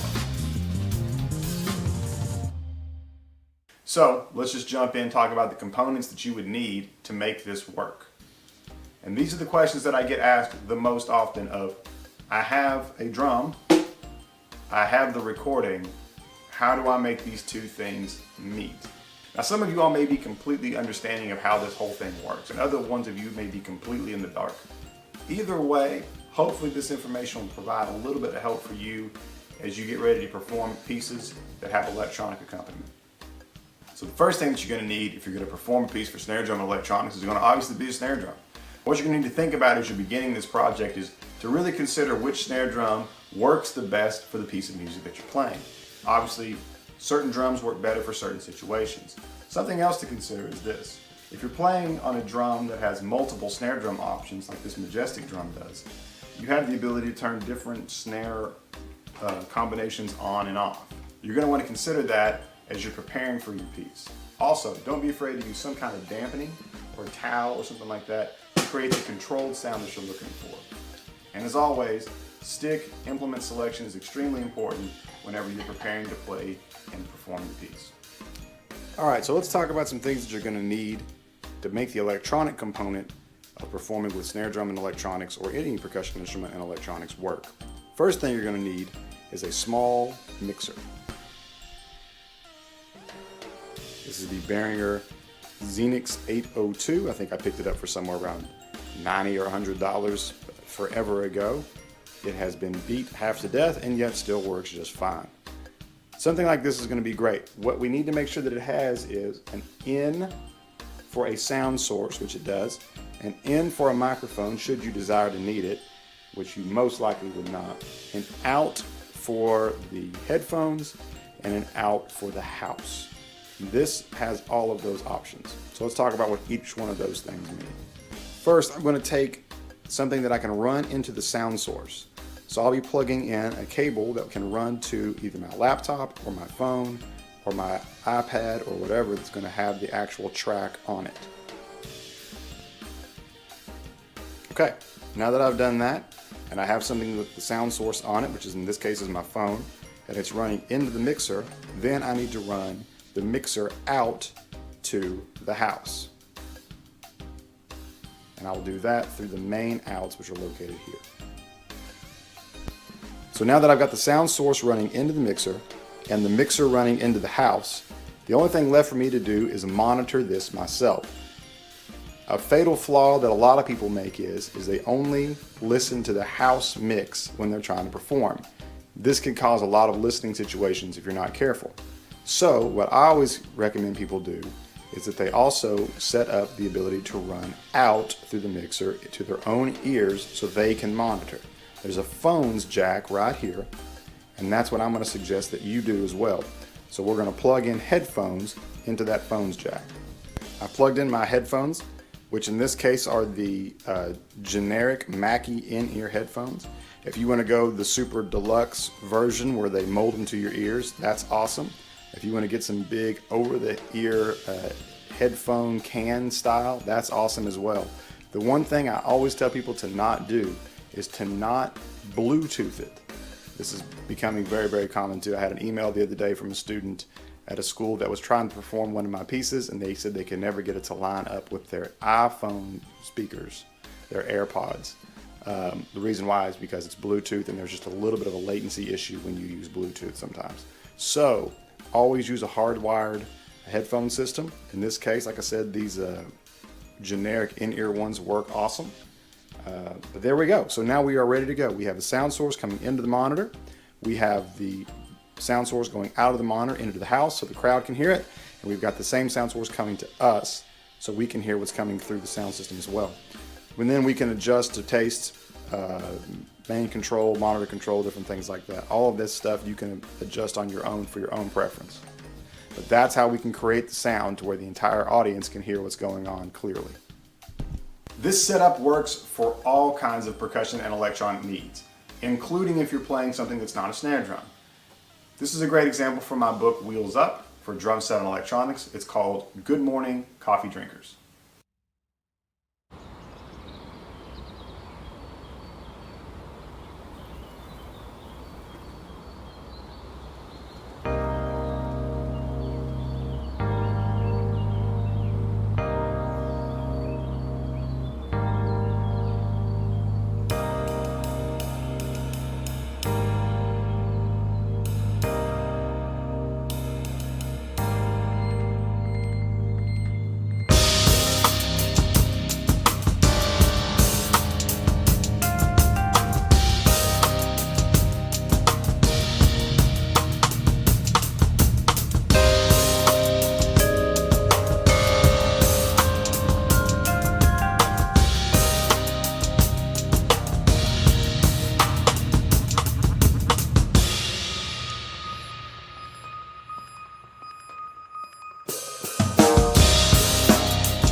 So a few things to consider here as you're performing. One, electronic accompaniment when paired with percussion and stuff is awesome, but the electronic element takes a little bit of the human factor away. You're the only live person performing this piece, so all the humanity and all the emotion have to come from you. The electronic stuff is awesome, but sometimes it comes across a little bit cold. All the dynamic variation, all the phrasing should be taken extra special care for, because if you let that slide, that pulls the performance quality down a little bit. If we're trying to create a mature and complex and emotive performance experience, those are the things that we have to make sure that we're taking care of ourselves and not rely on the electronics part to cover for us. Something else to consider. Unlike performing a traditional piece of music where you may have an accompanist or you may be on stage by yourself playing a solo, if you mess up, you can sort of find your way back in. The electronics do not lie. If you make a mistake, the track keeps going and you're just sort of standing there looking like an idiot. So you need to make sure that you are 100% dialed in before you ever take the stage.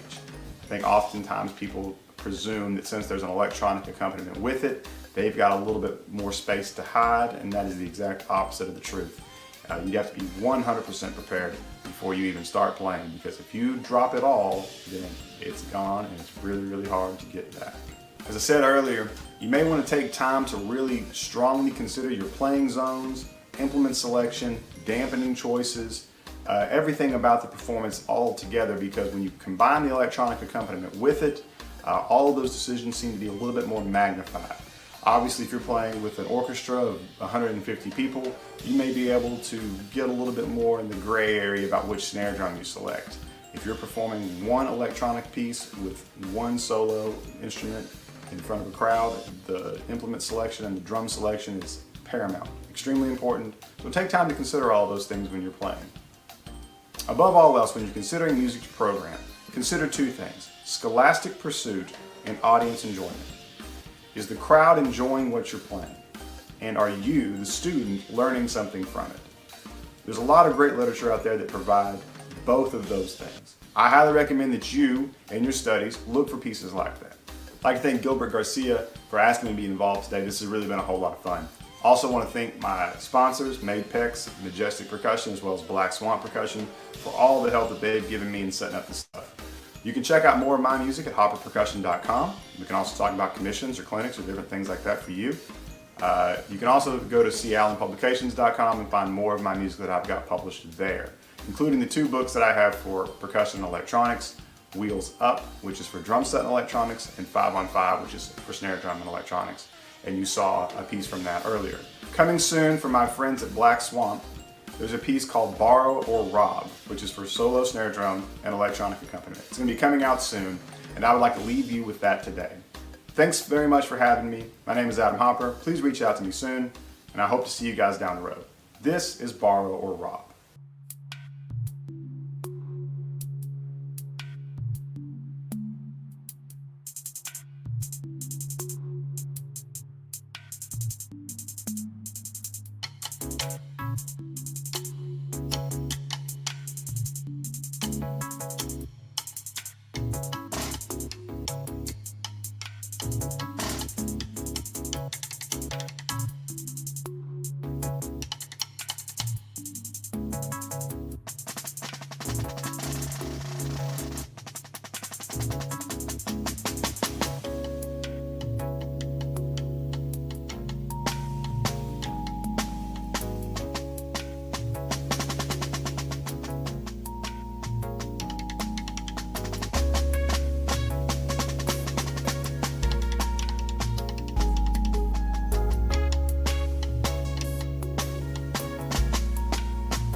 Wow, man. Very well put together presentation. Thank you. Uh, from beginning to end, practically, and what the literature is about. I think and you're right. You mentioned there are some young kids that know their way around technology, but Mhm. a good number of them don't, and they need to know, Yeah. what do I use? Do I just Sure. play this on something? Yeah. So very insightful, man. Thank you. Thank you for doing this. I Uh, get a lot of the questions that I will get will be from in email form will always be, I'm going to play this. What should I do? So, I mean, yeah. and a lot of times it's all, for at least my knowledge of all this, has come through trial and error. And just to, maybe if I could save everybody a step or two and Yes. show them how to get it done, then maybe that's a worthwhile clinic. But I mean, a lot of mistakes were made to figure out how to make it work. I think that's maybe true in everything. The easiest way Yeah. to learn is through failure sometimes. Yes. Sometimes those are the lessons best learned Yep. uh, when we miss the mark. Now we know what not to do. Uh, Mhm. yes, so true, so true. Your performances in there, man, spectacular, Thank you. spectacular as well. Um, so, Adam,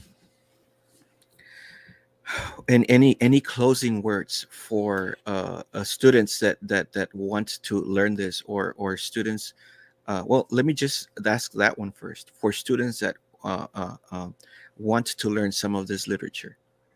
I think sometimes people get a little intimidated by the electronic thing. They may look at it as just maybe that's more than I want to deal with. Or they think about their school and they might say, well, we don't have a great sound system, or we don't have speakers, or I don't have that, or whatever.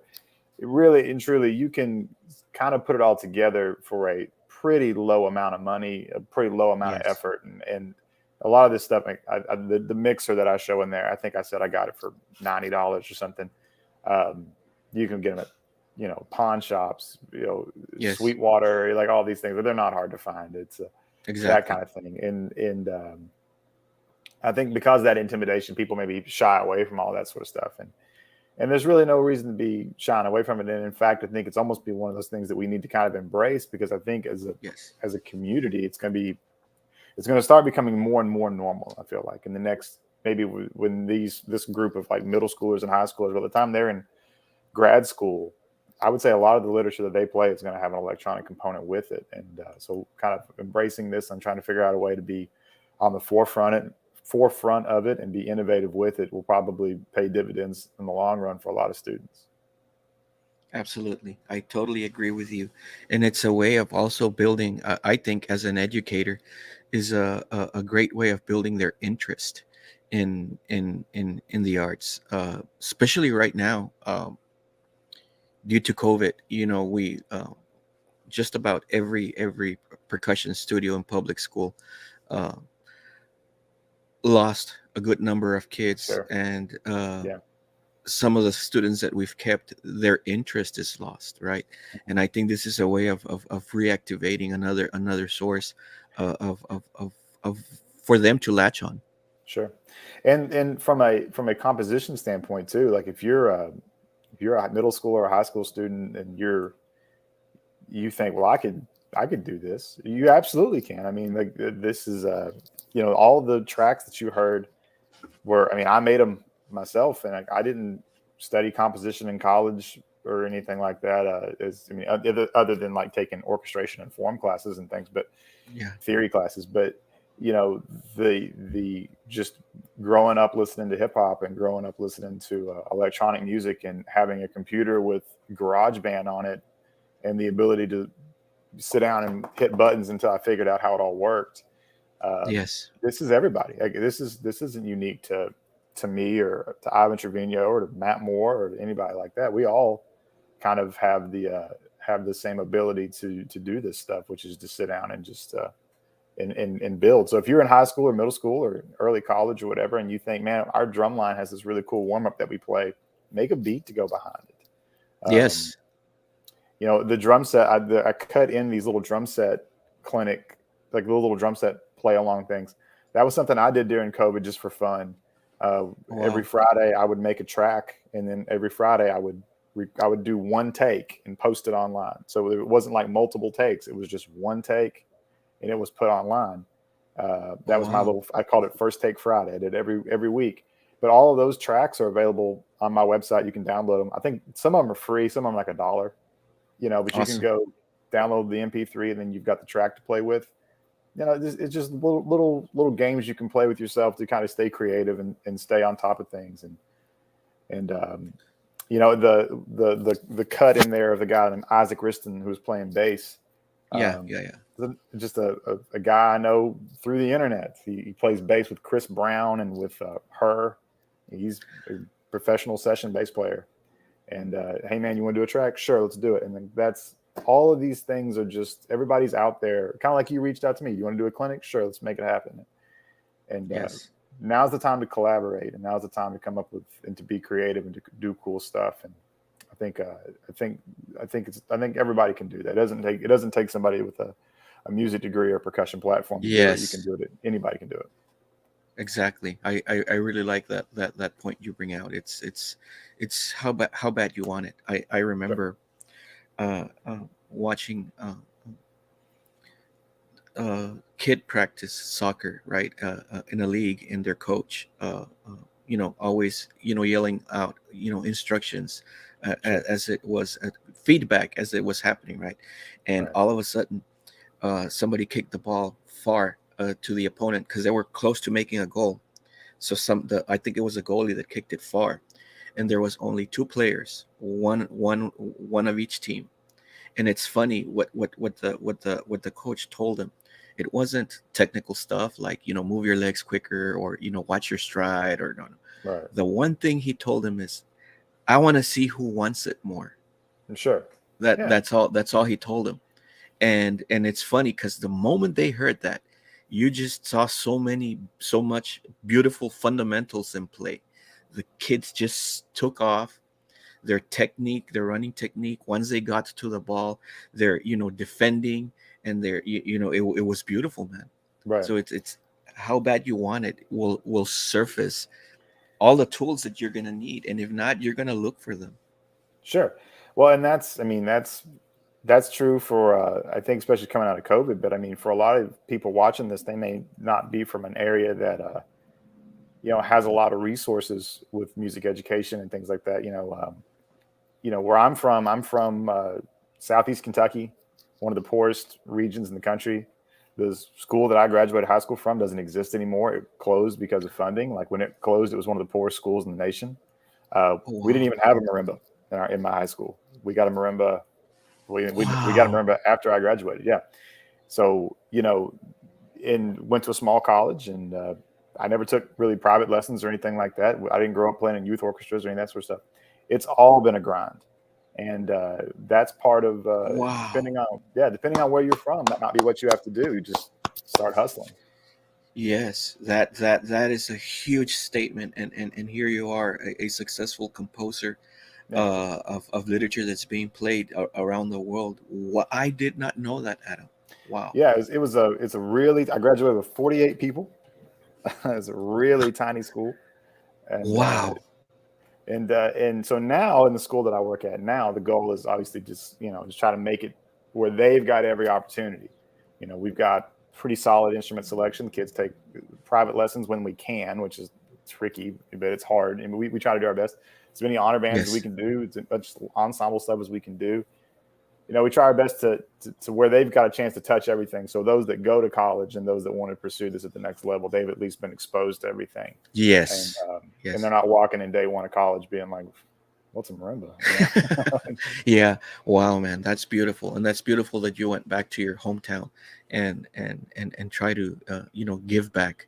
Wow, man, that is beautiful. A lot of inspiration from your example, brother. Thank you so Maybe. so much, Adam, for doing this.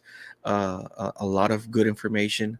The viewers are better off for you doing this today, man, and a lot of I useful appreciate you having me. information This has and been a lot of fun. inspiration. Thank you, Yeah. buddy. I really Well, appreciate it. And this is a great thing you've got going. Thank you for on behalf of the percussion community, especially early in the summer. This is time that everybody checks out a little bit, and it's Yeah. good that we've got something going on here. It's available for everybody online to kind of keep up to date. So that's great, man. Thank you for putting this on. Thank you, Adam. Thank you. It's fun, man. It's just as much as you expressed your joy in doing all of this. It's the same. It's the same. Trying to get kids motivated, right? That's why we do this. Yeah, and pass on. Adam, thank you so much, brother. This is your house. This is your home. You're welcome here anytime. Any projects you may want to collaborate, we're down. Our channel is your house, sir. Yes, sir. Adam, see you in the next one, brother. See you, man. Be good. Yeah. Well, wow. It's something that's up and coming. Playing solo literature with electronic accompaniment, and it's a great tool, a great learning tool. And at times, guys, me personally, I started to play some songs. I have a playlist myself of songs with different metronome markings, right, in my phone, and I'll select a different one every day, and I'll play with my beginners. And I remember the first time that I introduced them to them, and they're like, "What? We're gonna play? That is awesome!" And I tried to also include songs that they like, right, if they're appropriate. That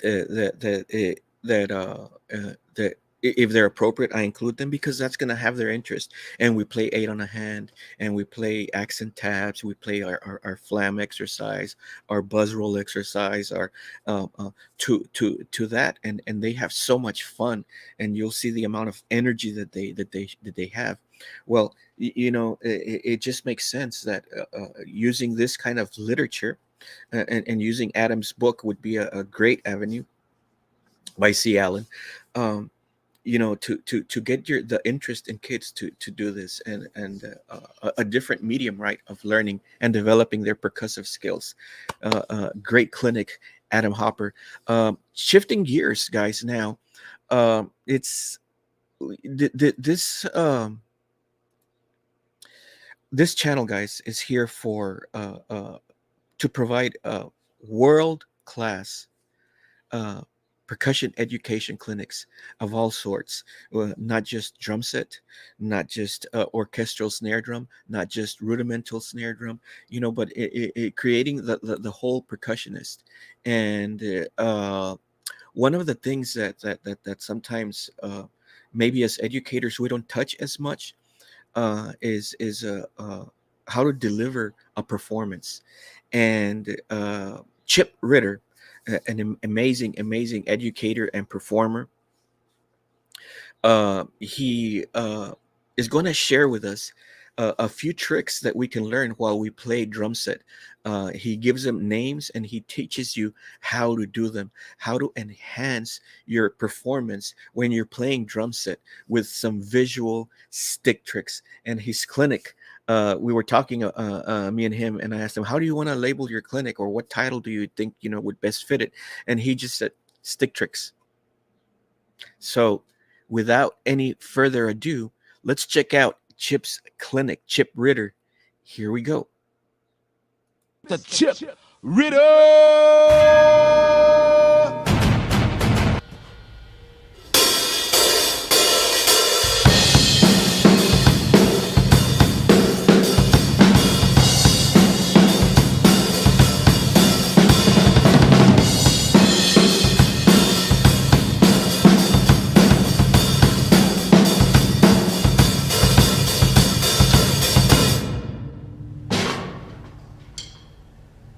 Hi, I'm Chip Ritter, and thank you for having me here at the Valley Percussion Festival Summer Drum Camp 2022.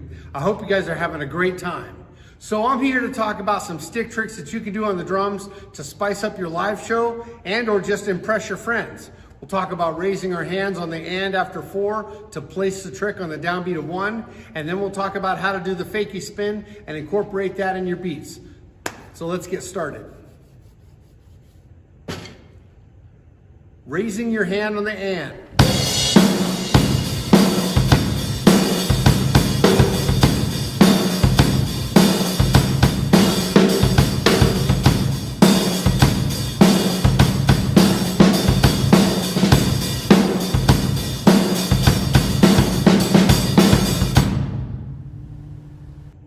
So raising your hand on the and. If I count eighth notes during a rock beat, 1 and 2 and 3 and 4 and. On the and after 4, I'm going to try to raise my left hand up into the air and then hold it there on the downbeat of 1. So that means I'm going to have to practice or be able to hold my hand up and hit the bass drum like.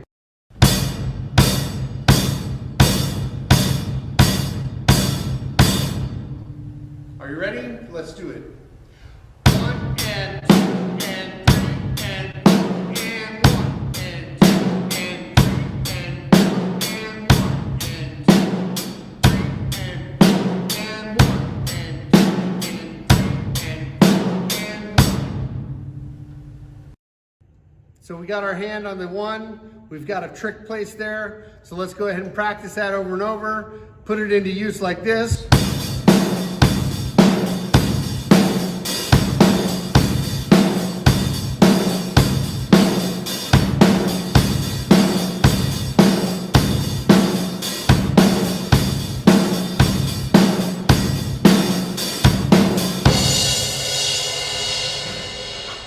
Now we're going to do a trick with the right hand, so I'm going to have to turn that around and lead with my left.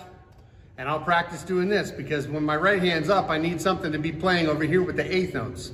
So what I usually do is do it on the and like this. 1 and 2 and 3 and 4 and 1. And of 4, I hit my left hand on the hi-hat.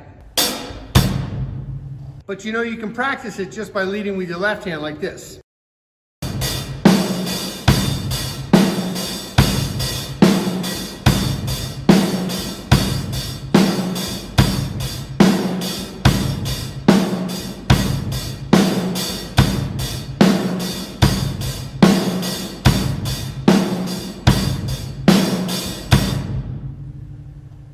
So the 1 is my favorite place to put the trick. So let's talk about which trick we're going to be doing. First of all, the best trick or the oldest trick in the book is called the fakie spin. So let's go ahead and learn how to do that.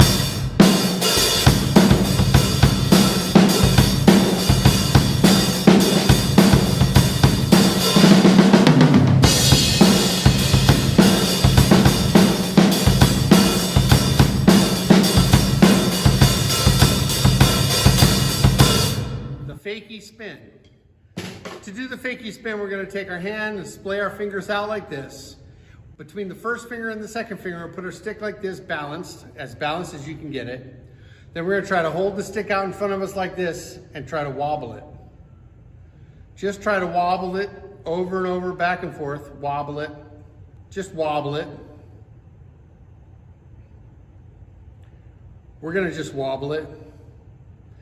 And then as we wobble it, we're going to try to exert a little bit more pressure on one finger than the other to give it in turn to start pivoting.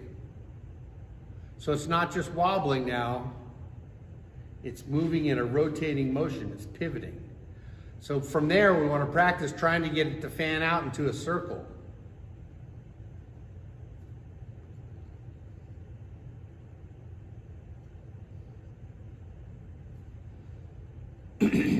Sometimes the stick will creep away from you and that doesn't look that good.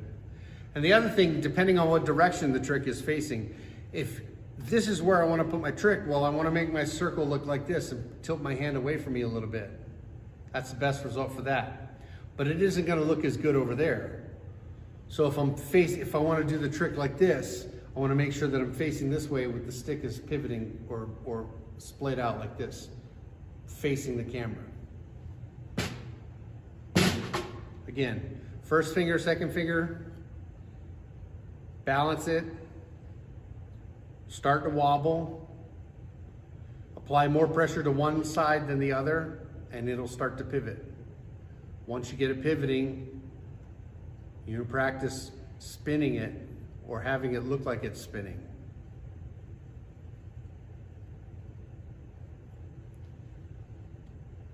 Balance, wobble, pivot, fakie spin. All right, so we've got the raising hand, we've got the fakie spin. The next thing is probably throwing sticks, right?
Now we're going to talk about juggling drumsticks in time.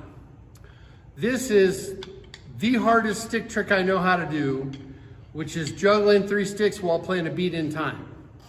The first thing you need to learn how to do is to hit and throw and catch. So we'll try to hit the stick off the drum and then throw it and catch it.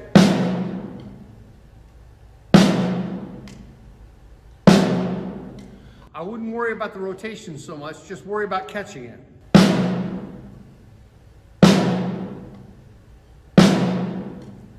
And obviously, to juggle, you're going to have to be able to do it with your left hand as well.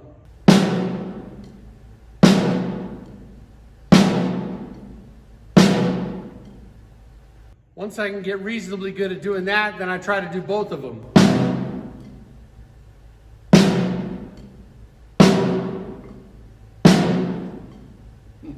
Now that you can throw with each hand, we're going to try to hit, throw, catch while we play the drum like this. We're just going to hit the drum, and then I'm going to hit the drum again and throw it.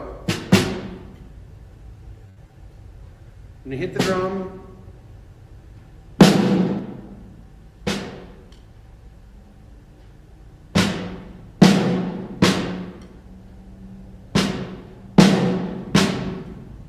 Now when I throw it, this time I'm going to throw it to the other hand and catch it with my right hand. Watch.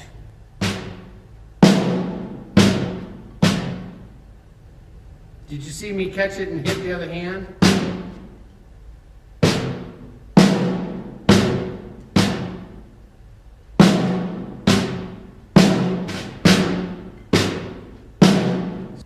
To the right hand. So now I'm going to hit, throw, catch from this left hand to the right hand.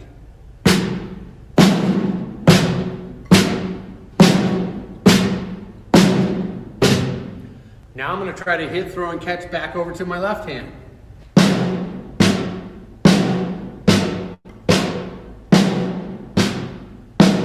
Now I'm going to try to go back and forth.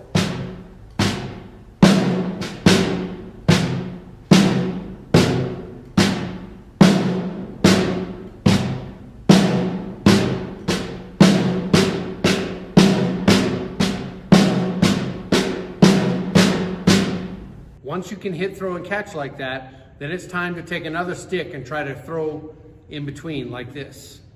I'm going to throw it up in the air, and before this one lands, I'm going to catch it.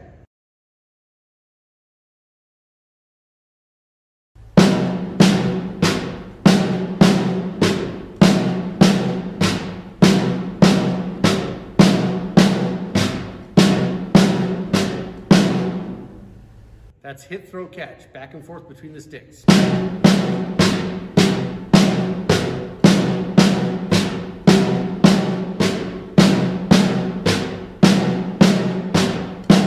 Once you can do that, the next step is to add the stick, and now you're juggling.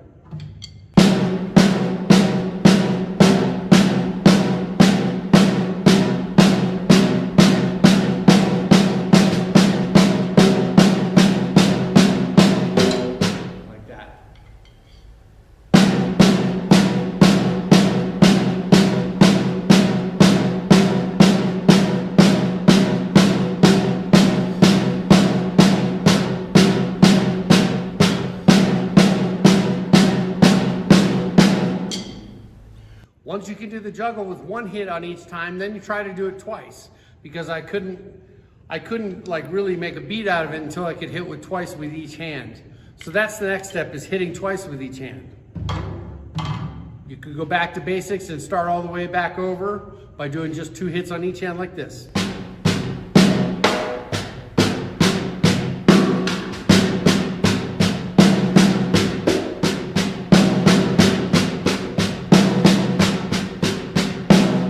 Then try 2 sticks.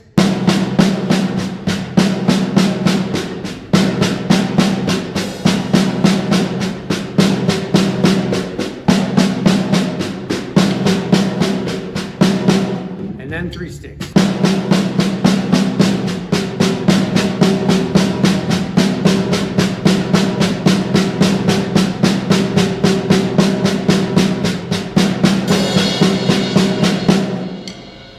To juggle and play a beat, I'm really just faking it out and doing a beat like this.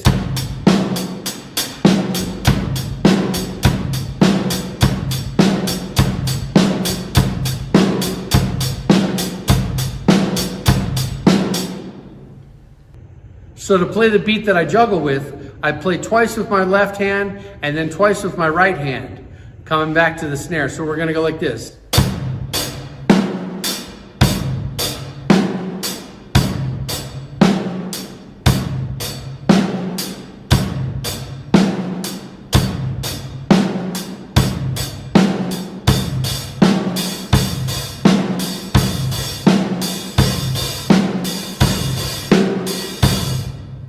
So now that I can juggle hitting twice on each hand, I'm gonna hit twice on the hi-hat, and then on the snare, and then to the hi-hat again, so I'm playing like this.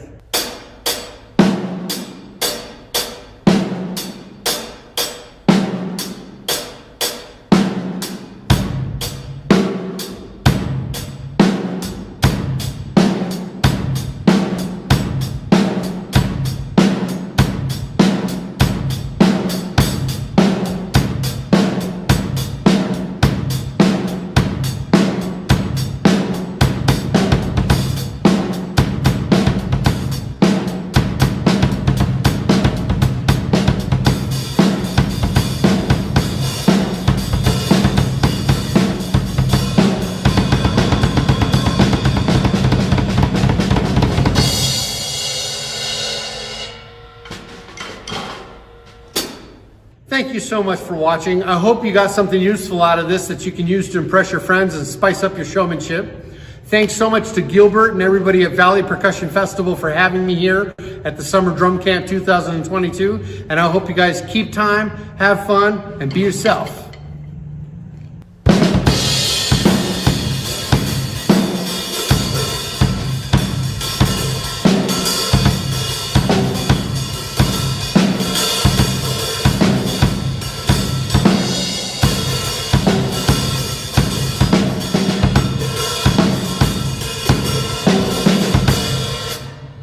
Thank you so much.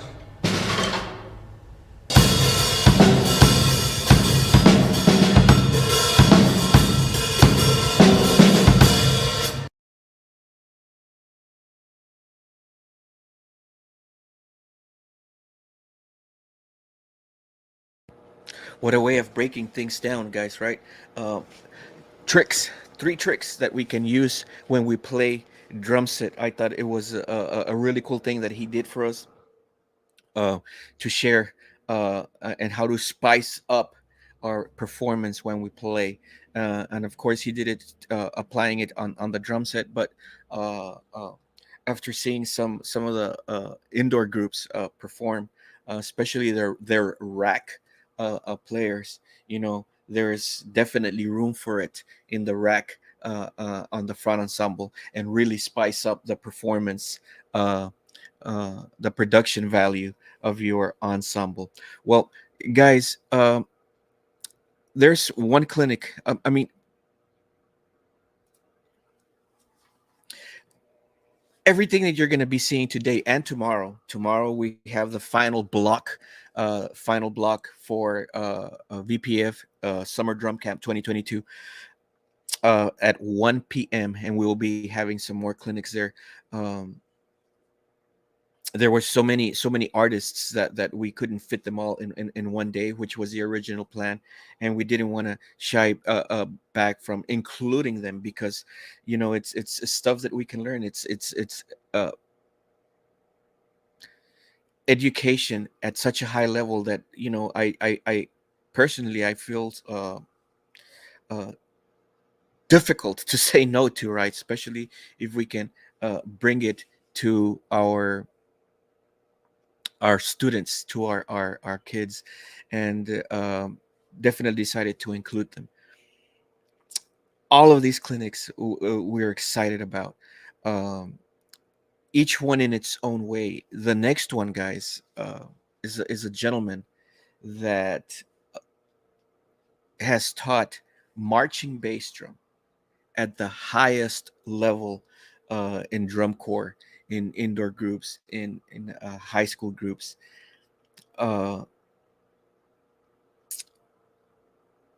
sometimes as educators, teaching the marching bass drum is a little bit, you know, it has its challenges, let me say it that way. And this clinic therefore I think is extremely valuable for us, whether we're new to teaching marching bass drum, or whether we're intermediate teachers in teaching bass drum, or whether we're advanced. I think the concepts here are extremely valuable and we can find some application to it. But before I play the actual clinic, I'm going to play the promo video that we used so that you can get an insight as to what he will be covering. And by he, I mean Brian Chavez Lowe. So let's check this out and prepare our brains, right, with the subtopics of what he's going to be discussing.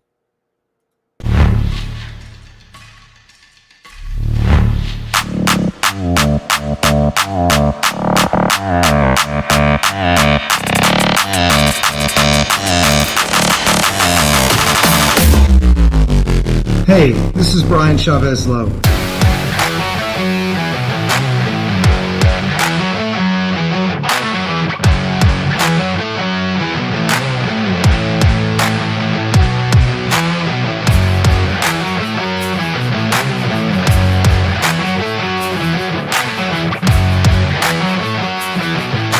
Former percussion staff member with the Blue Knights, the Phantom Regiment, and the Santa Clara Vanguard. During my 16 years of teaching world-class drum corps, I had the pleasure of getting to shape the hands of some of the most incredible bass drummers on the planet. I want to share my system of steps I use to train bass drummers not only to look great, but expose them to techniques that will maximize their sound. From stroke types and their musical application to simple exercises that will build the muscle memory that you need to take your musicality to the next level. Catch my full presentation this Saturday, June 11th, as a part of the Valley Percussion Festival 2022 Summer Drum Camp. You will also be able to see other presentations from world-class performers and educators. I'm honored to be a part, and I highly encourage you to check it out.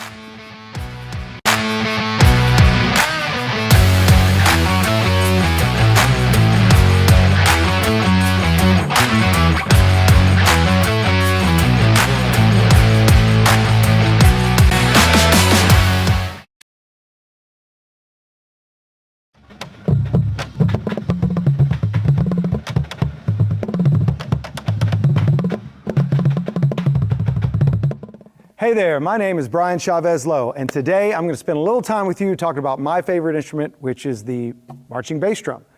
I like playing the snare, I like playing the tenors, but I don't think the responsibility of the unsung hero like the bass drum is as paramount with those other instruments. What I mean by that is this is a solo instrument. If you don't play your part in the split, it's like it never existed. Your sound, your individual sound, is the sound of the note. So I think it's paramount that you really, really stress fundamentals from the get-go. Whether this is a beginner, never held sticks before, and is starting out, hey, you got to play bass drum next year, or if it's a world-class drum corps of all trained musicians, but you got to get them to start and end the same way, sound the same way. So today I'm just going to introduce simple concepts, no fancy splits, no fancy exercises. The focus is on sound and approach and uniformity, and putting just a couple of little hints of what maybe could help you take your musicality or just your uniformity to the next level. So what I'm showing you now is a critical step in the next phase of what we're going to do, which is what I call teaching the prep or the takeaway. Now I've got my drum in a horizontal position. Okay, now, so what I want to do is, as you can notice, I have this lovely taped on, basically kind of 90 degree. Everyone's done it on their beginner pads, all that stuff. Well, I use that concept to help me training positions and the takeaway and prep and just uniformity and technique for bass lines. So the first thing I always do is we actually start this way after we learn our actual positions and how to get to A to B. And now we're ready to start playing. Now I put the players over the tape.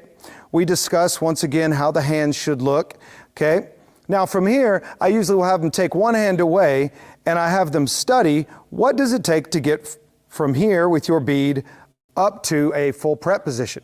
What has to happen physically? We know this needs to move, we know it needs to pivot, but does it pivot this way, to use your forearm? So I always talk about wrist break being the constant between all techniques, or I shouldn't say techniques, I should say it's the constant between all heights, is wrist break is in there somewhere.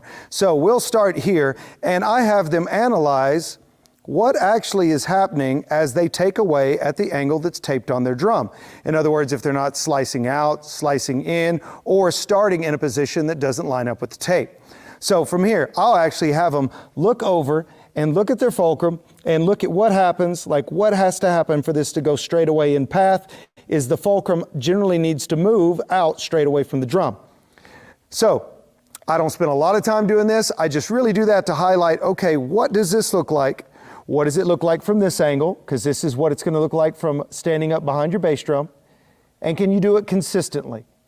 All right, so start in this position, drum in this position. Okay, a lot of things you can see, a lot of heights. There's so many disadvantages to bass drum in the fact that you can't see your hands the same way a tenor, snare, cymbal players, mallet players can see their implements. You don't have a clear shot at all times. So this is a good way to start, to check yourself and get started on the correct path for your takeaway, which is what we're about to talk about in the next segment. Okay, so now we're ready to talk about your setup for your bass drum. So, and when I'm talking about setup, I'm talking about like posture and your overall approach to getting to the different positions to play in a vertical style, not like the horizontal style that I showed you a second ago. So, as you can see, I still got my tape here. So let's talk about just the general grip that I like to use on the bass mallet. So the first thing I do, just like with any beginner if I was putting a stick in their hand, is I'm going to talk about what I call all the digits. I'm not going to go to that level. I'm just going to say, you know what a fulcrum is, the pressure point between your thumb and first finger. I make sure that the thumbnail and this ridge, the outside of my first finger, are opposite of each other. I don't want this. I don't want this. I don't want my thumb on the side. Okay, I want that exact pressure point between. Now when I say pressure point, I don't want you to think that it continuously has more pressure than the rest of the grip.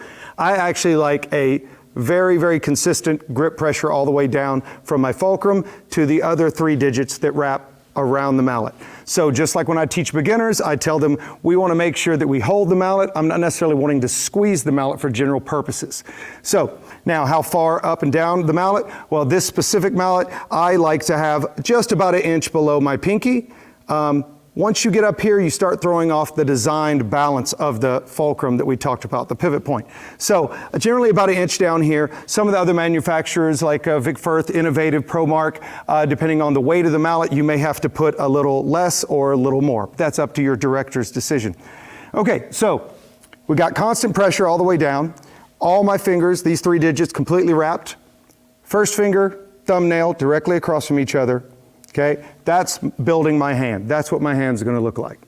Okay, so from here, my first position I like to teach is actually with my arms at my sides. So the first thing you're going to do when you tell a bass drummer if they're going to hold their mallets at their sides is usually they point their mallet straight down, or they think about, okay, I have to be rigid like I am up at my drum, so they hold them like this and they put all this extra tension on their wrists.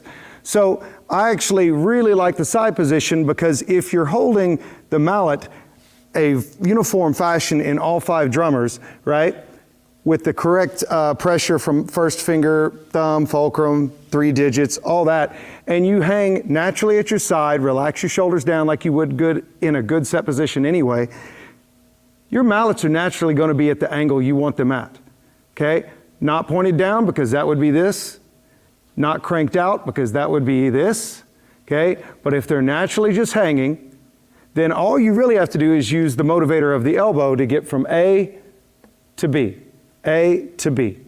Quick, painless. When you're using a mirror, which I don't have a mirror right now, but if you had a mirror, you would see how do you line up every single time with the center of your drum, okay? But this is our down position, right? The benefits of this, it looks cool. Another benefit to this is that maybe you don't always want to hear that when you go up to the rims. Okay, so just keep this position in mind, and when we put our positions drill together, we want to make sure that this is a part of it if you're going to use this sticks down for any sort of visual cue or anything like that. So that's the down position. Now, whenever I come up here, and when I come up here, you probably heard the sound of me going to my up position. Okay, I think it's important to hear that. Okay, but I don't think you should get that sound because you're gripping on to the actual hoop of the drum. Anytime you grab the drum hoop or rest your hands on it, you're usually breaking the fulcrum or changing the grip in some fashion, and the whole point is to keep the same pressure here as you do here, as you do here, and throughout the rest of the positions we'll introduce today. So depending on what position you like to start in, I typically start at my sides, but for the purposes of this video, we're going to start where most people do, which is in a sticks up or a set position. So as you can see here, I got my tape, right? I'm going to use that as a guide for when I'm using a mirror with my practice. So generally, I don't like to have the student lean over and make sure that they're over the tape. I like to make sure in the mirror that it looks like it's over the tape, because if you start leaning too far, you actually start changing your entire forearm position, okay? So my goal is to get from my side position to this position, or my sticks up position, mallets up position, to this position in one move. As quick as possible, focus without changing things in my belt grip. So let's start with the mallets up position. This is most people's set position. Now, I want you to have a couple of takeaways here. First, you want symmetrical sticks up. In other words, this would not be symmetrical, this is. So it does take a little bit of practice and figuring out where your hand is going to be on your drum. This is a third bass drum, so it's right kind of in the middle of our sizing, right? This one, I want it to be straight up. And when I go down to the center, I want it to be motivated by my elbow, just like we did before coming from our sides. I want to make one motion down until I'm in that angle. One motion down until I'm in that angle. Okay, what I don't want to do is when I come down, stop here, and then use my wrist for the rest of the angle. And I don't want to just also come down low and then crank up to the angle. Always coming back to the flat forearm in relations to the ground. So, once again, sticks up, sticks down. I want to use one motivator. Now, a little different from when we bring it up from the bottom. It looks like I'm just using my elbow, but I have to admit I'm using a little bit of shoulder as well. And that will vary depending on the size drum you use. Bass 5 drummer's got to go farther out. That's definitely going to involve the shoulder. A bass 1 is going to be bringing their elbow back and bringing their shoulder rotating back with it. So there's going to be a little play in there, but what's not going to be different is everyone should have this 45-degree angle that they can come down and practice that position to a set and back up. Now, if in the mirror it does not look like you are staying in that position, there's a couple things you can check, because if your mallet is hanging out away from the drum, that's going to skew that angle, as well as if you have it pressed against the drum, that may skew that angle. So make sure, double check with the mirror or your director having stand from this way in front of you to see if it's also a good distance from the drum. I like to say I should be able to slide a piece of paper in there, and that's about it. Most times when I start beginners, we literally press them into the head when we do this position for a while. Now, the cool thing about the tape is we can use this to actually, I can feel with the mallet head, you can even hear it. I can feel where that tape is. If I'm out here, I know I'm too far out, okay? If I'm getting that, I know I'm too far in. This way, okay, I can tell I'm in the center, okay? So that's how I'm going to guide myself from the up mallet set position to here. Pretty simple. The consistent thing is the wrist doesn't change, the fingers do not change. It is the elbow and it is a little bit of the shoulder depending on the size of your drum. So that's the up position. Okay, so you're not seeing things. I have moved to the other side of the drum. Right? You got your right hand, you're looking in the mirror, okay? Because we've already taped our full angle from our horizontal time setup, okay? Now, from this angle, all you have to do is move to the other side of your drum, and now you can use the same thing to clean your left hand. Okay, as far as your takeaway, which we're about to talk about exactly what that means, but to work on that prep stroke from this side with the consistent motion of just using your elbow or your shoulder, and then in your up position to your playing position. Okay, if you're worried about are you far enough out, move your mallet in. Okay, but I want to stay true to that angle as much as I can, regardless on my right hand or my left hand. Okay, so one thing that I forgot that I need to talk about was, what if you're playing clicks, if you're playing on the rims? Now, most of you are going to have rim protectors, rim guards. A lot of the clamps now for your mallets will actually have the guards on there. Okay, but regardless, what I'm talking about when I say rim clicks is how you're getting to the rim with the actual mallet. So much like this, when we're in the center and we're down here, the constant terminology I like to use is we want a single motivator to either be the elbow to move the forearm or the shoulder, okay? But we don't want to change anything in the wrist or hands. So when I'm playing on the rim, I want to make sure the same philosophy. All I want to do, rotate from the shoulder. I don't want to change my forearms. Okay, I'm not doing any sort of twist or turning. I'm not doing anything with the wrist. I'm literally rotating from the shoulder until I get to my rim protector. Okay, now the only time you should have to do any sort of adjustment from there is if your rim protectors are in a spot because of where your lugs are. Maybe they're not perfectly centered here. Maybe they're a little forward, a little back. Okay, in that position, then once again, I would still use this as your changer. I wouldn't do anything to change this.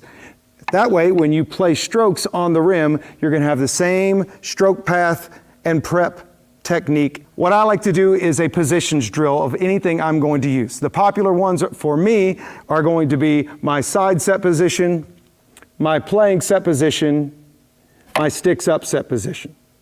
Okay? Those are the most popular ones. So you can do simple drills like change every 8 counts. Your goal is to be done moving by the downbeat of 1. So we'll do this in 8 count phrases.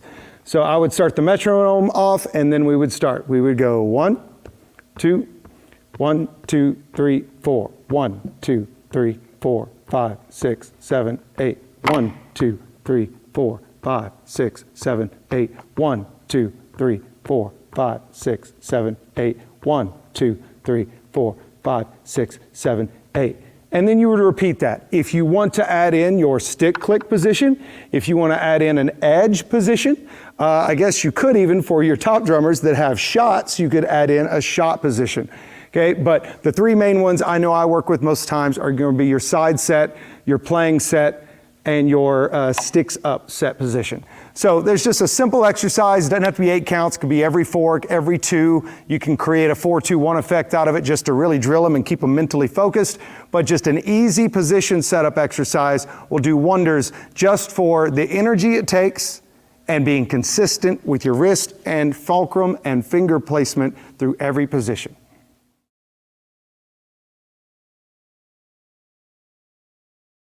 Okay, so we've discussed in our horizontal bass setup, almost like your beginner pads, beginner snare drum setup, okay, what your hand physically needs to do and studying every motion of it, how the takeaway happens, okay. One thing to consider is when does your forearm get involved with the stroke. So I want to be careful to talk about that too much because different schools of drumming are going to involve the forearm at different places. I'm going to just show you kind of how I've put it into the system of steps for the stroke.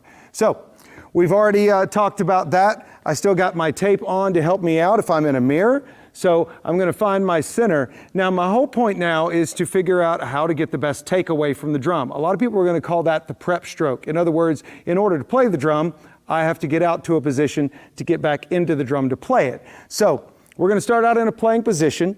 I don't necessarily need my left hand up to the drum right now. I could just keep my right up, but it's imperative that I either have a separate set of eyes in front of me or I have a mirror in front of me. Okay? Now, the only way this works is if you have someone you trust tape your drum while you are in a set position. So I had a friend of mine, I stood in my set position, they taped under the mallet because that's critical in training your takeaway correctly. So here I am over the center. Now, there's a couple different ways I can have checkpoints to help find center on my drum. The first thing you can do is obviously I have this tape on here. Yep, there's my tape. I can feel it. I can hear it, okay? Another thing is I have checkpoints where my hoop affects my grip, and it's gonna be different for every drum. Where bass 5, you're gonna feel the hoop more of a check-in somewhere on your forearm, where when I'm on bass 1, it's probably gonna be my fulcrum, may even, if it's a 16-inch drum, may even be far and away from that hoop, and I can just hit that and it doesn't affect my hand at all. But on this drum, I can feel the hoop right on my fulcrum, my first fingernail of my fulcrum, and I believe I'm in center. Okay? So from here, to get the correct takeaway, the game is to see if you can keep that mallet in that similar angle that is taped on your drum. So basically what I'm trying to do is hide that line as far as I can, stay in that path. And I really want to then, once I feel like that feels pretty good, in the mirror it looks pretty good, what's physically going on to make that happen? Well, just like when we're horizontal, I see that my fulcrum is the first thing that moves away, and it ultimately affects whether I'm down from the path, whether I'm up from the path, or whether I'm in path, okay? So you want to physically feel what is the fulcrum, because I feel like that's what pulls the wrist brake out, is the fulcrum, okay? So that's what I call the takeaway. That's how I use the tape. Okay, now some exercises that you can do to work that takeaway is much like the position exercise. Do it in 4 counts out, 4 counts in, to what I would call a full wrist turn and a little bit of forearm position. Now when I say a little bit of forearm, this is where I'll give you a little bit of freedom to make it your style. Sometimes forearm is just a small rotation at the end of wrist brake. I find when I wrist brake back right about here, I would call that a forte, about 9 to 10 inches away from the drum. But that position right there, that's about as far as I can get with a relaxed wrist before I feel a little tension right here. And I want to stay away from tension. So at this point now I can use a little bit of forearm that moves away from the drum. And I know we have a secondary view. You should be able to see the forearm slightly move away, but I don't want to move my forearm away immediately, because you can see probably I am not in the path that I should be just moving my forearm out. I have to wrist brake, which leads to forearm, and that keeps me pretty close to what my path is. So that's my takeaway to a full position, and we'll talk about dynamics in a little bit, okay? But right now that takes me out to my full stroke that I would call fortissimo for our purposes right now. So the exercise, something simple like this. 1, 2, 1, 2, 3, 4, take away. 2, 3, 4, 5, 6, 7, 8. 1, 2, 3, 4, 5, 6, 7, 8. 1, 2, 3, 4, 5, 6, 7, 8. 1, 2, 3, 4, 5, 6, 7, 8. Simple as that. Okay, if you're rehearsing smaller dynamics, you can do the same thing, but all that, doing the full wrist turn, little forearm out to our fortissimo is going to do most of the training you need. If you just use wrist and you're just playing small strokes, you can see the game's still the same, you just don't involve the forearm into the stroke. So that's the takeaway game, that's using the tape, that's how I'm going to clean the takeaway for the stroke.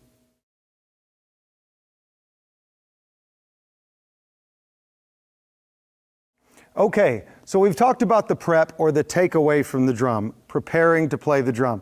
Now everything we're going to moving forward for the next segment, we're going to be talking about what happens once the mallet hits the head, what happens after that, and how does it affect you, and how can you use that knowledge to prepare better to play your music to a higher level.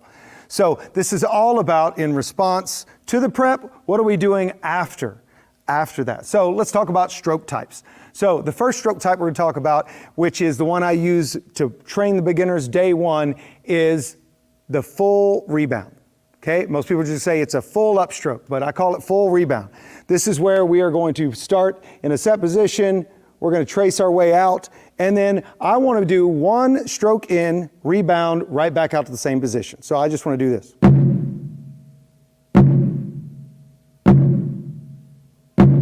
So the musical application for that stroke type. Okay, we talked about in the intro that I really care a lot about the tone of the drum. It's the lowest speaking tonal drum on the field.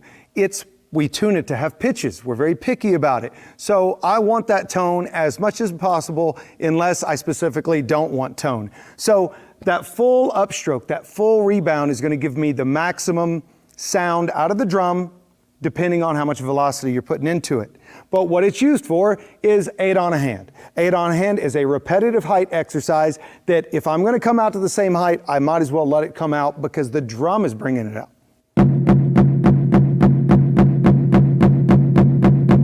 Versus stopping and starting every time. Okay, it's a stuffier sound, it's way more staccato feeling in my wrist, and it doesn't feel very good. So, and I feel like I'm doing 100% of the work and the drum's doing 0. I want to have a level playing field. So I want to make sure that the drum is what's actually bringing it out. Now, one thing you could probably see from this camera over here is my finger involvement. I try to make sure that as this comes out, my fingers are still engaged. In other words, there is space inside my palm between the palm and the mallet, but not between the mallet and my fingers, okay? Because what that'll end up doing is people start taking fingers completely off, okay, to get that pure rebound, like that, taking those fingers all the way off. I want to train my wrist to completely be relaxed with no extra pressure needed so that it can purely come out. So my wrist has to do the trick of this. I have to train my hand to come right back out so it's out to allow the mallet to come back out. So once again, if I was playing something, let's say 16th notes where just the right hand is accented,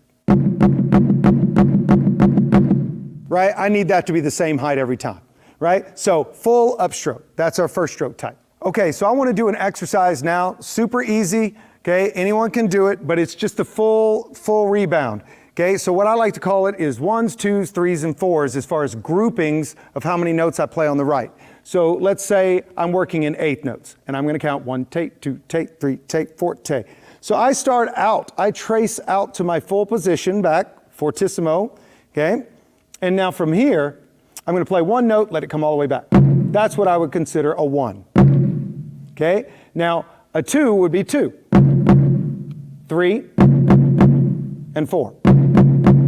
And the whole point is to try to get the mallet to come back to where you started in between every single one. So a bad 2 would sound like this. Instead of, okay? Now I've already showed you the fortissimo, the loud side of things. You can do this exercise at any dynamic, and this would involve controlling the rebound so that you don't come all the way back out to fortissimo. So I'm going to do this, let's say, at 9 inches. So I start here, I trace out to 9, okay, and then I play my exercise, and I do 4 of each variation. It's pretty easy. It goes like this: 1 take, 2 take, 3 take, 4 take. 1, 2, 3, 4. Then I do 2s.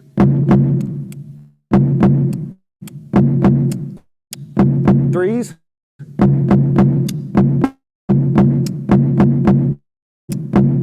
4s.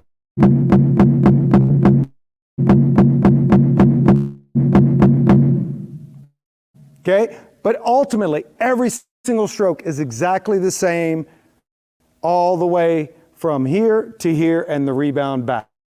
Okay, simple upstroke, do it at any dynamic.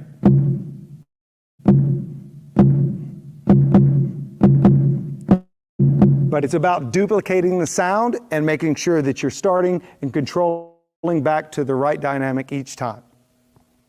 All right, so next we're ready to talk about what if we have height changes between strokes on the same hand. For example, if you were going to be playing bucks, something like this.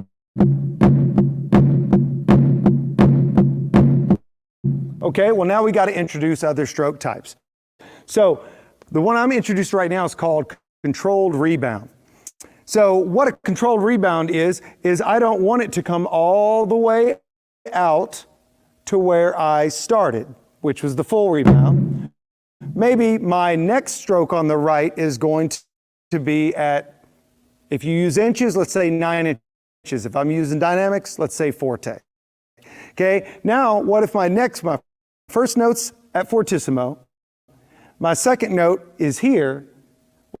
Well, I don't want to do this and then try to control it in right when I'm trying to find the timing of that note. I want to go ahead and stop it and control that rebound out to there. Instead of all the way back out. That's going to maximize the tone. Look at your great timpani players. They never downstroke, right? It's because they want the tone. They want to pull it out of the drum. So even when you're changing heights, think about, are you rebounding out to that height rather than doing a strict force in and then controlling it back out. Just let it rebound there. So a controlled rebound can take you between any dynamics. Okay, if I need to get down to, let's say, mezzo piano, then it's still a rebound to that spot. Okay, so controlled rebound. Now it works in two ways. You can go from a high to a low, or you could go from a low to a high.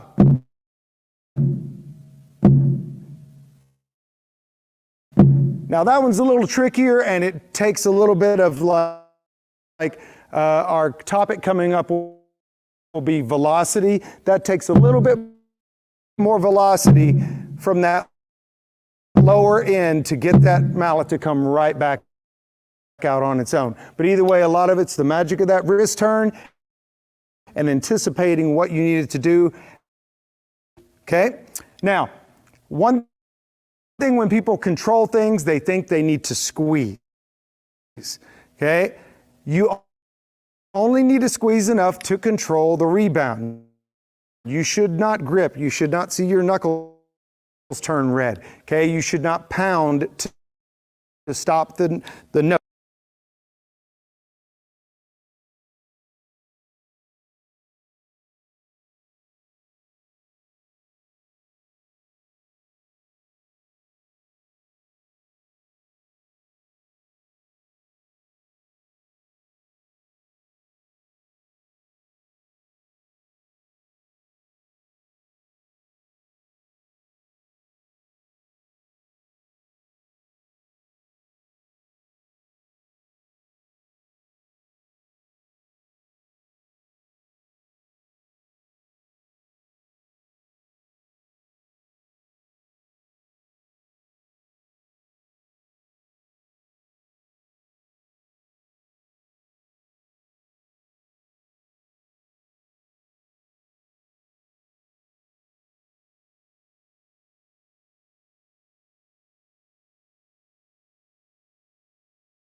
front to back equally, and it just gets a little less resonant of a sound when I'm playing and there's no rebound.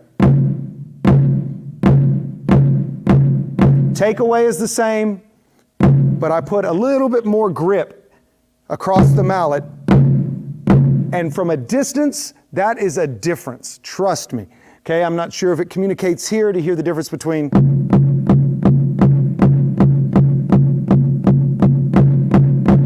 Obviously, you can kind of hear there's a difference in velocity, but I am really trying to grip the mallet and really staccato that up.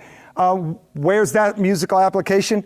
Well, if you've got like some really thuddy unisons, you don't need them to ring, you need to feel them more than anything else. You don't want any tone to it, just a punch. That comes in handy, that strict downstroke, really kind of squeezing everything equally in the hand, okay? Sometimes you would get that from actually muffling with your opposite hand to get that shorter sound, but then you're limited to one hand rhythms, okay? So the way you can still have two hand rhythms and get a little shorter response out of the drum, add in that downstroke, okay? So that's how I would apply what I call the downstroke to a musical application, is if you want them short, okay, but not necessarily like muted, where there's nothing coming out of the drum.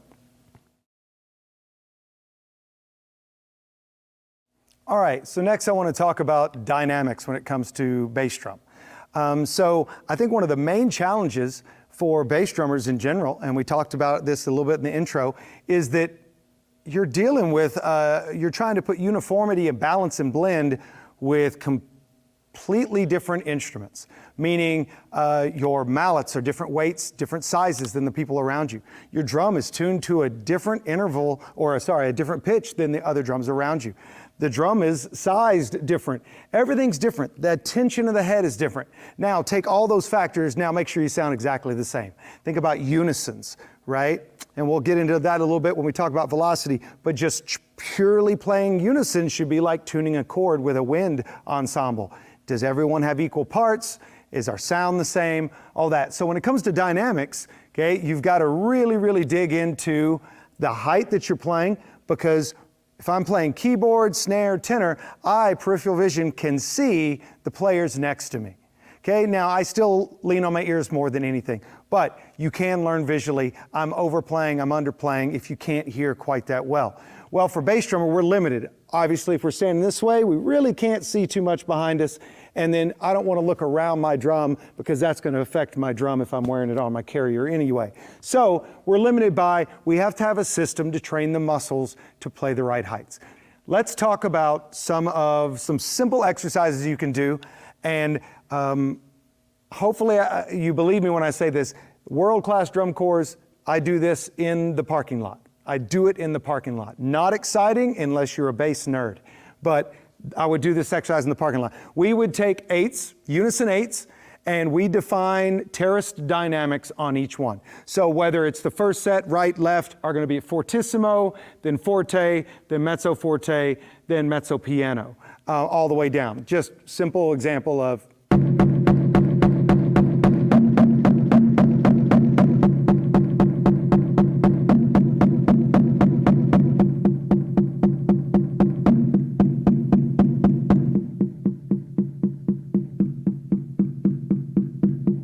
Okay, just now, it's one thing for you to see that yourself and for your instructor to see it, but the big thing is, as a listener, I like to completely look away from the line and see, do I hear the immediate change, and is it immediately balanced from the first note on each hand, all the way through the last note. But it's more about that first note. Do you hear the click of dynamics between the Te 4 and 1, right? And that's what we're looking for, that instant height change, and that's where the controlled rebound comes in. Right? That's where it comes in. So you want to make sure your takeaway is pure and that you're coming out to the height that you've defined. Okay? Now, another way to do that same exercise is do all of them on the right, then all of them on the left. So you have your fortissimo.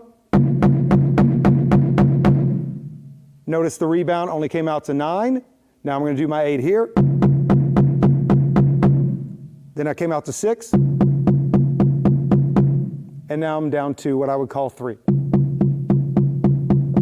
Okay, but it all stems from the last note has to rebound out and be controlled to your new dynamic, or that first note of the next dynamic is not going to be balanced and blended. So that's a good exercise. You can also apply that. I don't have a 5-man bass line here, but what I like to do is take the bass split and say, hey, we're going to play the bass split 4 times through. First time at piano, second time mezzo piano, third time forte, fourth time fortissimo. Terrace those dynamics and then have them do the same thing with those individual notes, okay, which is going to work on their touch of each note. Does it get the right tone? If I don't want the mallet to come back out, am I doing that the right way by not squeezing, but I'm just controlling it to a low dynamic? Because the squeeze, remember, is for that staccato or muted kind of sound. So that's how I'm going to work on that in the bass split. The other way that I'll do it is I'll take the bass split. Hey guys, we're going to play the bass split all the way through one time, but you are going to start at 3 Ps and end at 3 Fs. The entire time, one crescendo, the entire time, one decrescendo, and really train them to listen and balance that down all the way from your highest to your lowest. It's interesting. It's kind of the first time you tell someone to do a crescendo by themselves, all the things that tend to happen. Oh, you got too high too fast, too low too fast. That's all there as well when you split it up. So check that exercise out.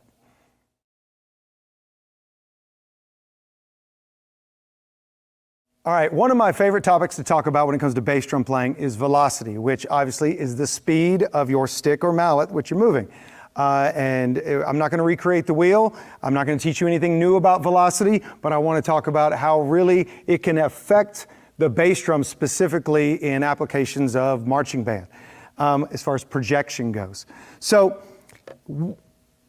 let me paint a picture for you. Your bass line's behind the back hash, right?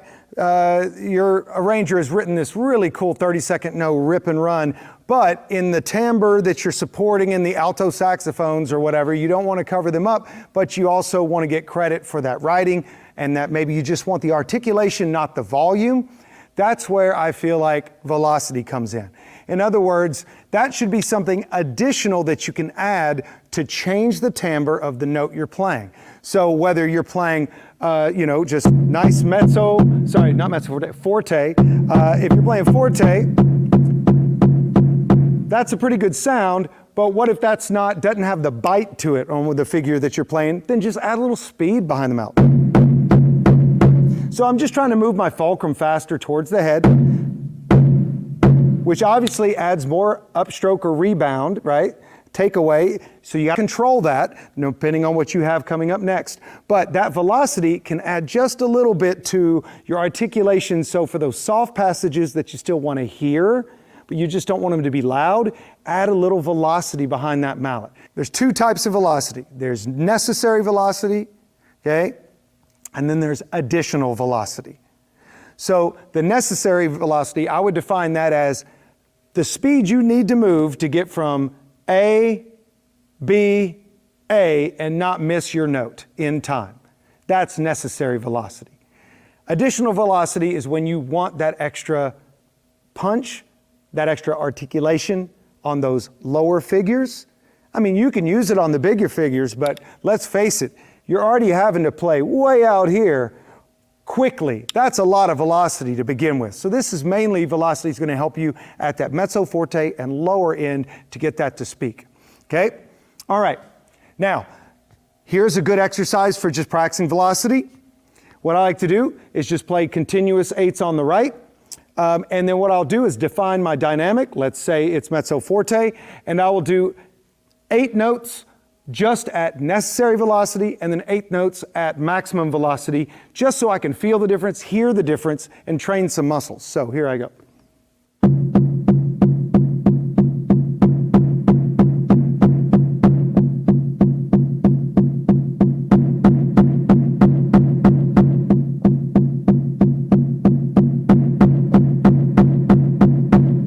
So you can hear that little more bite to it, hopefully, and the visual you can see is probably a little different because there's more rebound to deal with on that controlled rebound with that extra velocity. Where this comes in great, like I said, is when you got those bass lines that are buried back in the back and you want to hear every single note that he wrote. That's where velocity comes in. Just be prepared to rep it. You have to rep it. It's another muscle memory situation.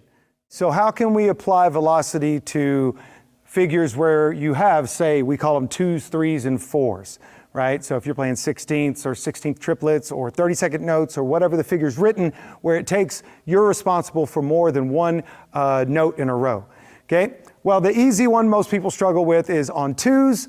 That's not necessarily a place where I have to talk about a lot of velocity because each hand is only playing once. So it's a pretty easy job. There's not a repetitive motion of that hand. But when I get into 3s, now I got to move my right hand twice unless I'm starting off the left. So typically what happens, we play our 3s, and because we don't want the mallet to live out here in between the notes, we end up getting a downstroke where we squeeze really hard to stop the third note.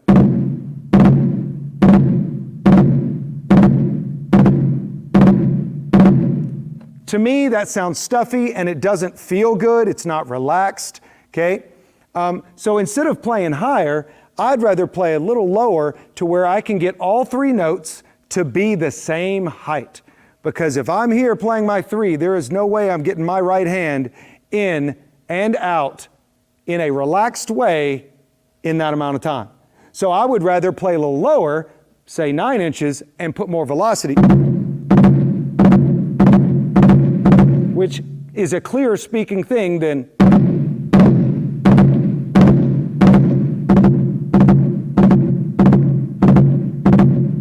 so I'm really trying to get both right notes to be the same. So if I was playing a softer one, I want it to come out to the same point. Same with 4s. Now I'm thinking about my left hand. Is my left hand playing the same on the same as the previous 3 notes, right, left, right, and then my final left. That's what I'm really listening for to see if I'm treating it the same way as the other ones. Is it getting the same velocity? And does it get the same relaxed treatment when it's done so it still has a good tone? So 2s, 3s, and 4s, really think about your height because you cannot duplicate multiple notes with a good sound at this really high level. For instance, if we were talking about diddles, right? If I'm playing doubles on my drum and I'm just playing a big, because I know it's a loud roll, right? That's me playing a loud roll and doubling, not really using my fingers, but I'm certainly putting too much velocity on the first part of the note, okay? So if I want a better double, I'm not going to put a lot of velocity in the first note like this. Because even if I use my fingers, it still sounds like ba-da, ba-da. I want them to be the same. So what do? I'd rather lower the height and make sure both are the same. So if I'm playing that same roll instead of, bring it down a little bit, right? And make sure you're not overplaying the first note. Relax into the first note.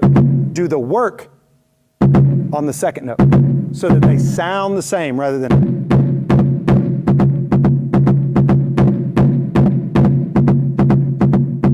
Okay, so diddles, 2s, 3s, 4s, that's how I'm going to apply velocity and controlling my prep height so that I have the ability to match all the notes, 2s, 3s, or 4s.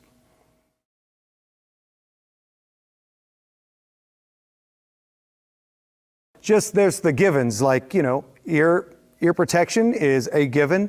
A pencil, obviously for writing notes. One great thing I've noticed when defining people will have highlighters, which is great. I love the highlighter for dynamics, for your part. Sometimes the more advanced you get, the highlighter can become a crutch, so just be careful with that. I think it's good when you're just trying to get music read really quick, but it's good if you ever just want to practice reading to not have things highlighted. If you want your bass line to be actually better at reading the first time, things like that. So just be careful with the highlighter. The pencil I find where you can go in and if you want to be a bass nerd like me and actually go into the music and write in the defined stroke type you want to use for each time you play, that's a huge one. Now that may seem overboard, but with well, face it, millions of dollars that are put into this activity every year, I think it's not going overboard to be that detailed with our efforts. So anyway, so that's a huge one. Pencil, I always like to keep water on hand, all right? A metronome is a must. We didn't really talk about marking time or pulsing. I mentioned it in the very beginning, but that's only because it's such a different thing from program to program, how you feel the beat. I just ask that you do feel it with a metronome. So those are huge things, huge things. Having some sort of notepad or your phone, some device that you can put down the things that you notice are reoccurring. So you don't you don't want to dirty up your music by always circling, oh, this is the measure that's terrible. This is the measure that's terrible, because then it leaves less room for you to make really notes that you can use on the fly. But make notes like, this measure is the one, here's where I had it practicing last time we did it, here's where it needs to be by the next check-in. But someplace to take those notes, that's a big one. All right, just some last things. When you talk about preparing music in the group setting, try not to think it's so important to get to the split immediately. If you want your splits to be better, I'm going to use the analogy like a tenor drummer. Hey, put it on drum 2, tenors, until you can play that rhythm better. But we expect the bass drummer, which sometimes is viewed as, hey, they're not quite ready for snare or tenors yet, you're expecting them to all of a sudden be able to, take apart your rhythms and then all of a sudden dissect them in an unnatural way that we've never been taught to do as beginners. So, I would say have them play the whole thing. I'm not saying perfect it, blend it, balance it, but at least they're familiar with the rhythm and they all know that they understand the rhythm the same. Whether you count it first, then play it, count it, air stick, whatever. Then go back through, have everyone play at unison and then say, okay, Bobby, drum 1 right there. You play your part, everyone else is going to play at unison. Now this is early in the stage. This is not performance tempo. This is not performance dynamics, anything like that. It's just so that you know everyone's got the same concept of what the ensemble's trying to play before you split up what the ensemble's trying to play. So, other pet peeves, make sure, no matter what, you are very consistent with the height of your drum. And is it consistent with your height of your drum on the carrier? I've found most of the times I can get the forearm parallel to the ground in all drums if this is about eye level. So if I had rim clickers up here, I would be staring right into the butt ends of the mallets. That's where I feel like that's going to be the best placement for the drum height-wise. Use your memory locks. That way you don't have to redo it every time. But height of your drum versus how you set up on your carrier. Thank you, Remo, right? I want the crown to be flat, or if you have other things, other logos, I want those to be flat. Once again, you're putting the effort into the visual so much on everything, start out the right way. A couple of things to look out for, just kind of side notes. Mallet maintenance. Mallet maintenance. Most people do this, but you need to make sure your bass line has a practice set of mallets and a performance set of mallets. The only time that would not be necessary is if you know you don't have a performance for a long time and what you're playing with now just doesn't sound good. It doesn't feel good. Okay, we spend all this time like snares and quads, pitch matching, all that stuff. Okay, I've never seen a bass drummer pitch match anything, and they're actually dealing with tone. So, but you can have better mallets in good condition. Don't let them get wet. Don't scratch yourself when you're sweaty. That expands and hardens the mallet, changes just the fundamental sound of the mallet. Okay, so that's just a tip on that. If you do have the headband director that says we're going out there in the rain, we got to learn these 3 sets of drill, and you know you got to be out in the rain, saran wrap and rubber bands. Saran wrap, rubber band, done. I found, you can put plastic over it. Saran wrap is the thinnest thing that's going to change the fundamental the least. So just a couple little bitty tips that I've discovered in the years that I've done this. Hope that helps. All right, before I get out of this camera shot, I want to make sure I thank my sponsors. So first of all, thank you, Remo. Okay, this wonderful 22-inch PowerMax 2 ebony bass head sounds great. Dependable, been using it for several years, both high school level, indoor, and most recently the Santa Clara Vanguard. So, PowerMax 2. Pearl, this is a Maple Championship Series 22-inch bass drum. Love it, sounds great. And last but not least, I'm using the ABM2 Chavez Arsenal bass mallets by Ahead. This size basically is designed for your drum 2, drum 3, sometimes drum 4 if you're doing an indoor setting, or if you have one bass drummer playing multiple bass drums and needs to be a lighter weight mallet. But thank you so much for your support. Last but not least, Gilbert Garcia and the Valley Percussion Festival for letting me be a part of today's festivities. It was an honor, and I just want to say thank you. I hope there was something I said today that made sense or can be applied the next time you get around one of these bad boys. Have a great day.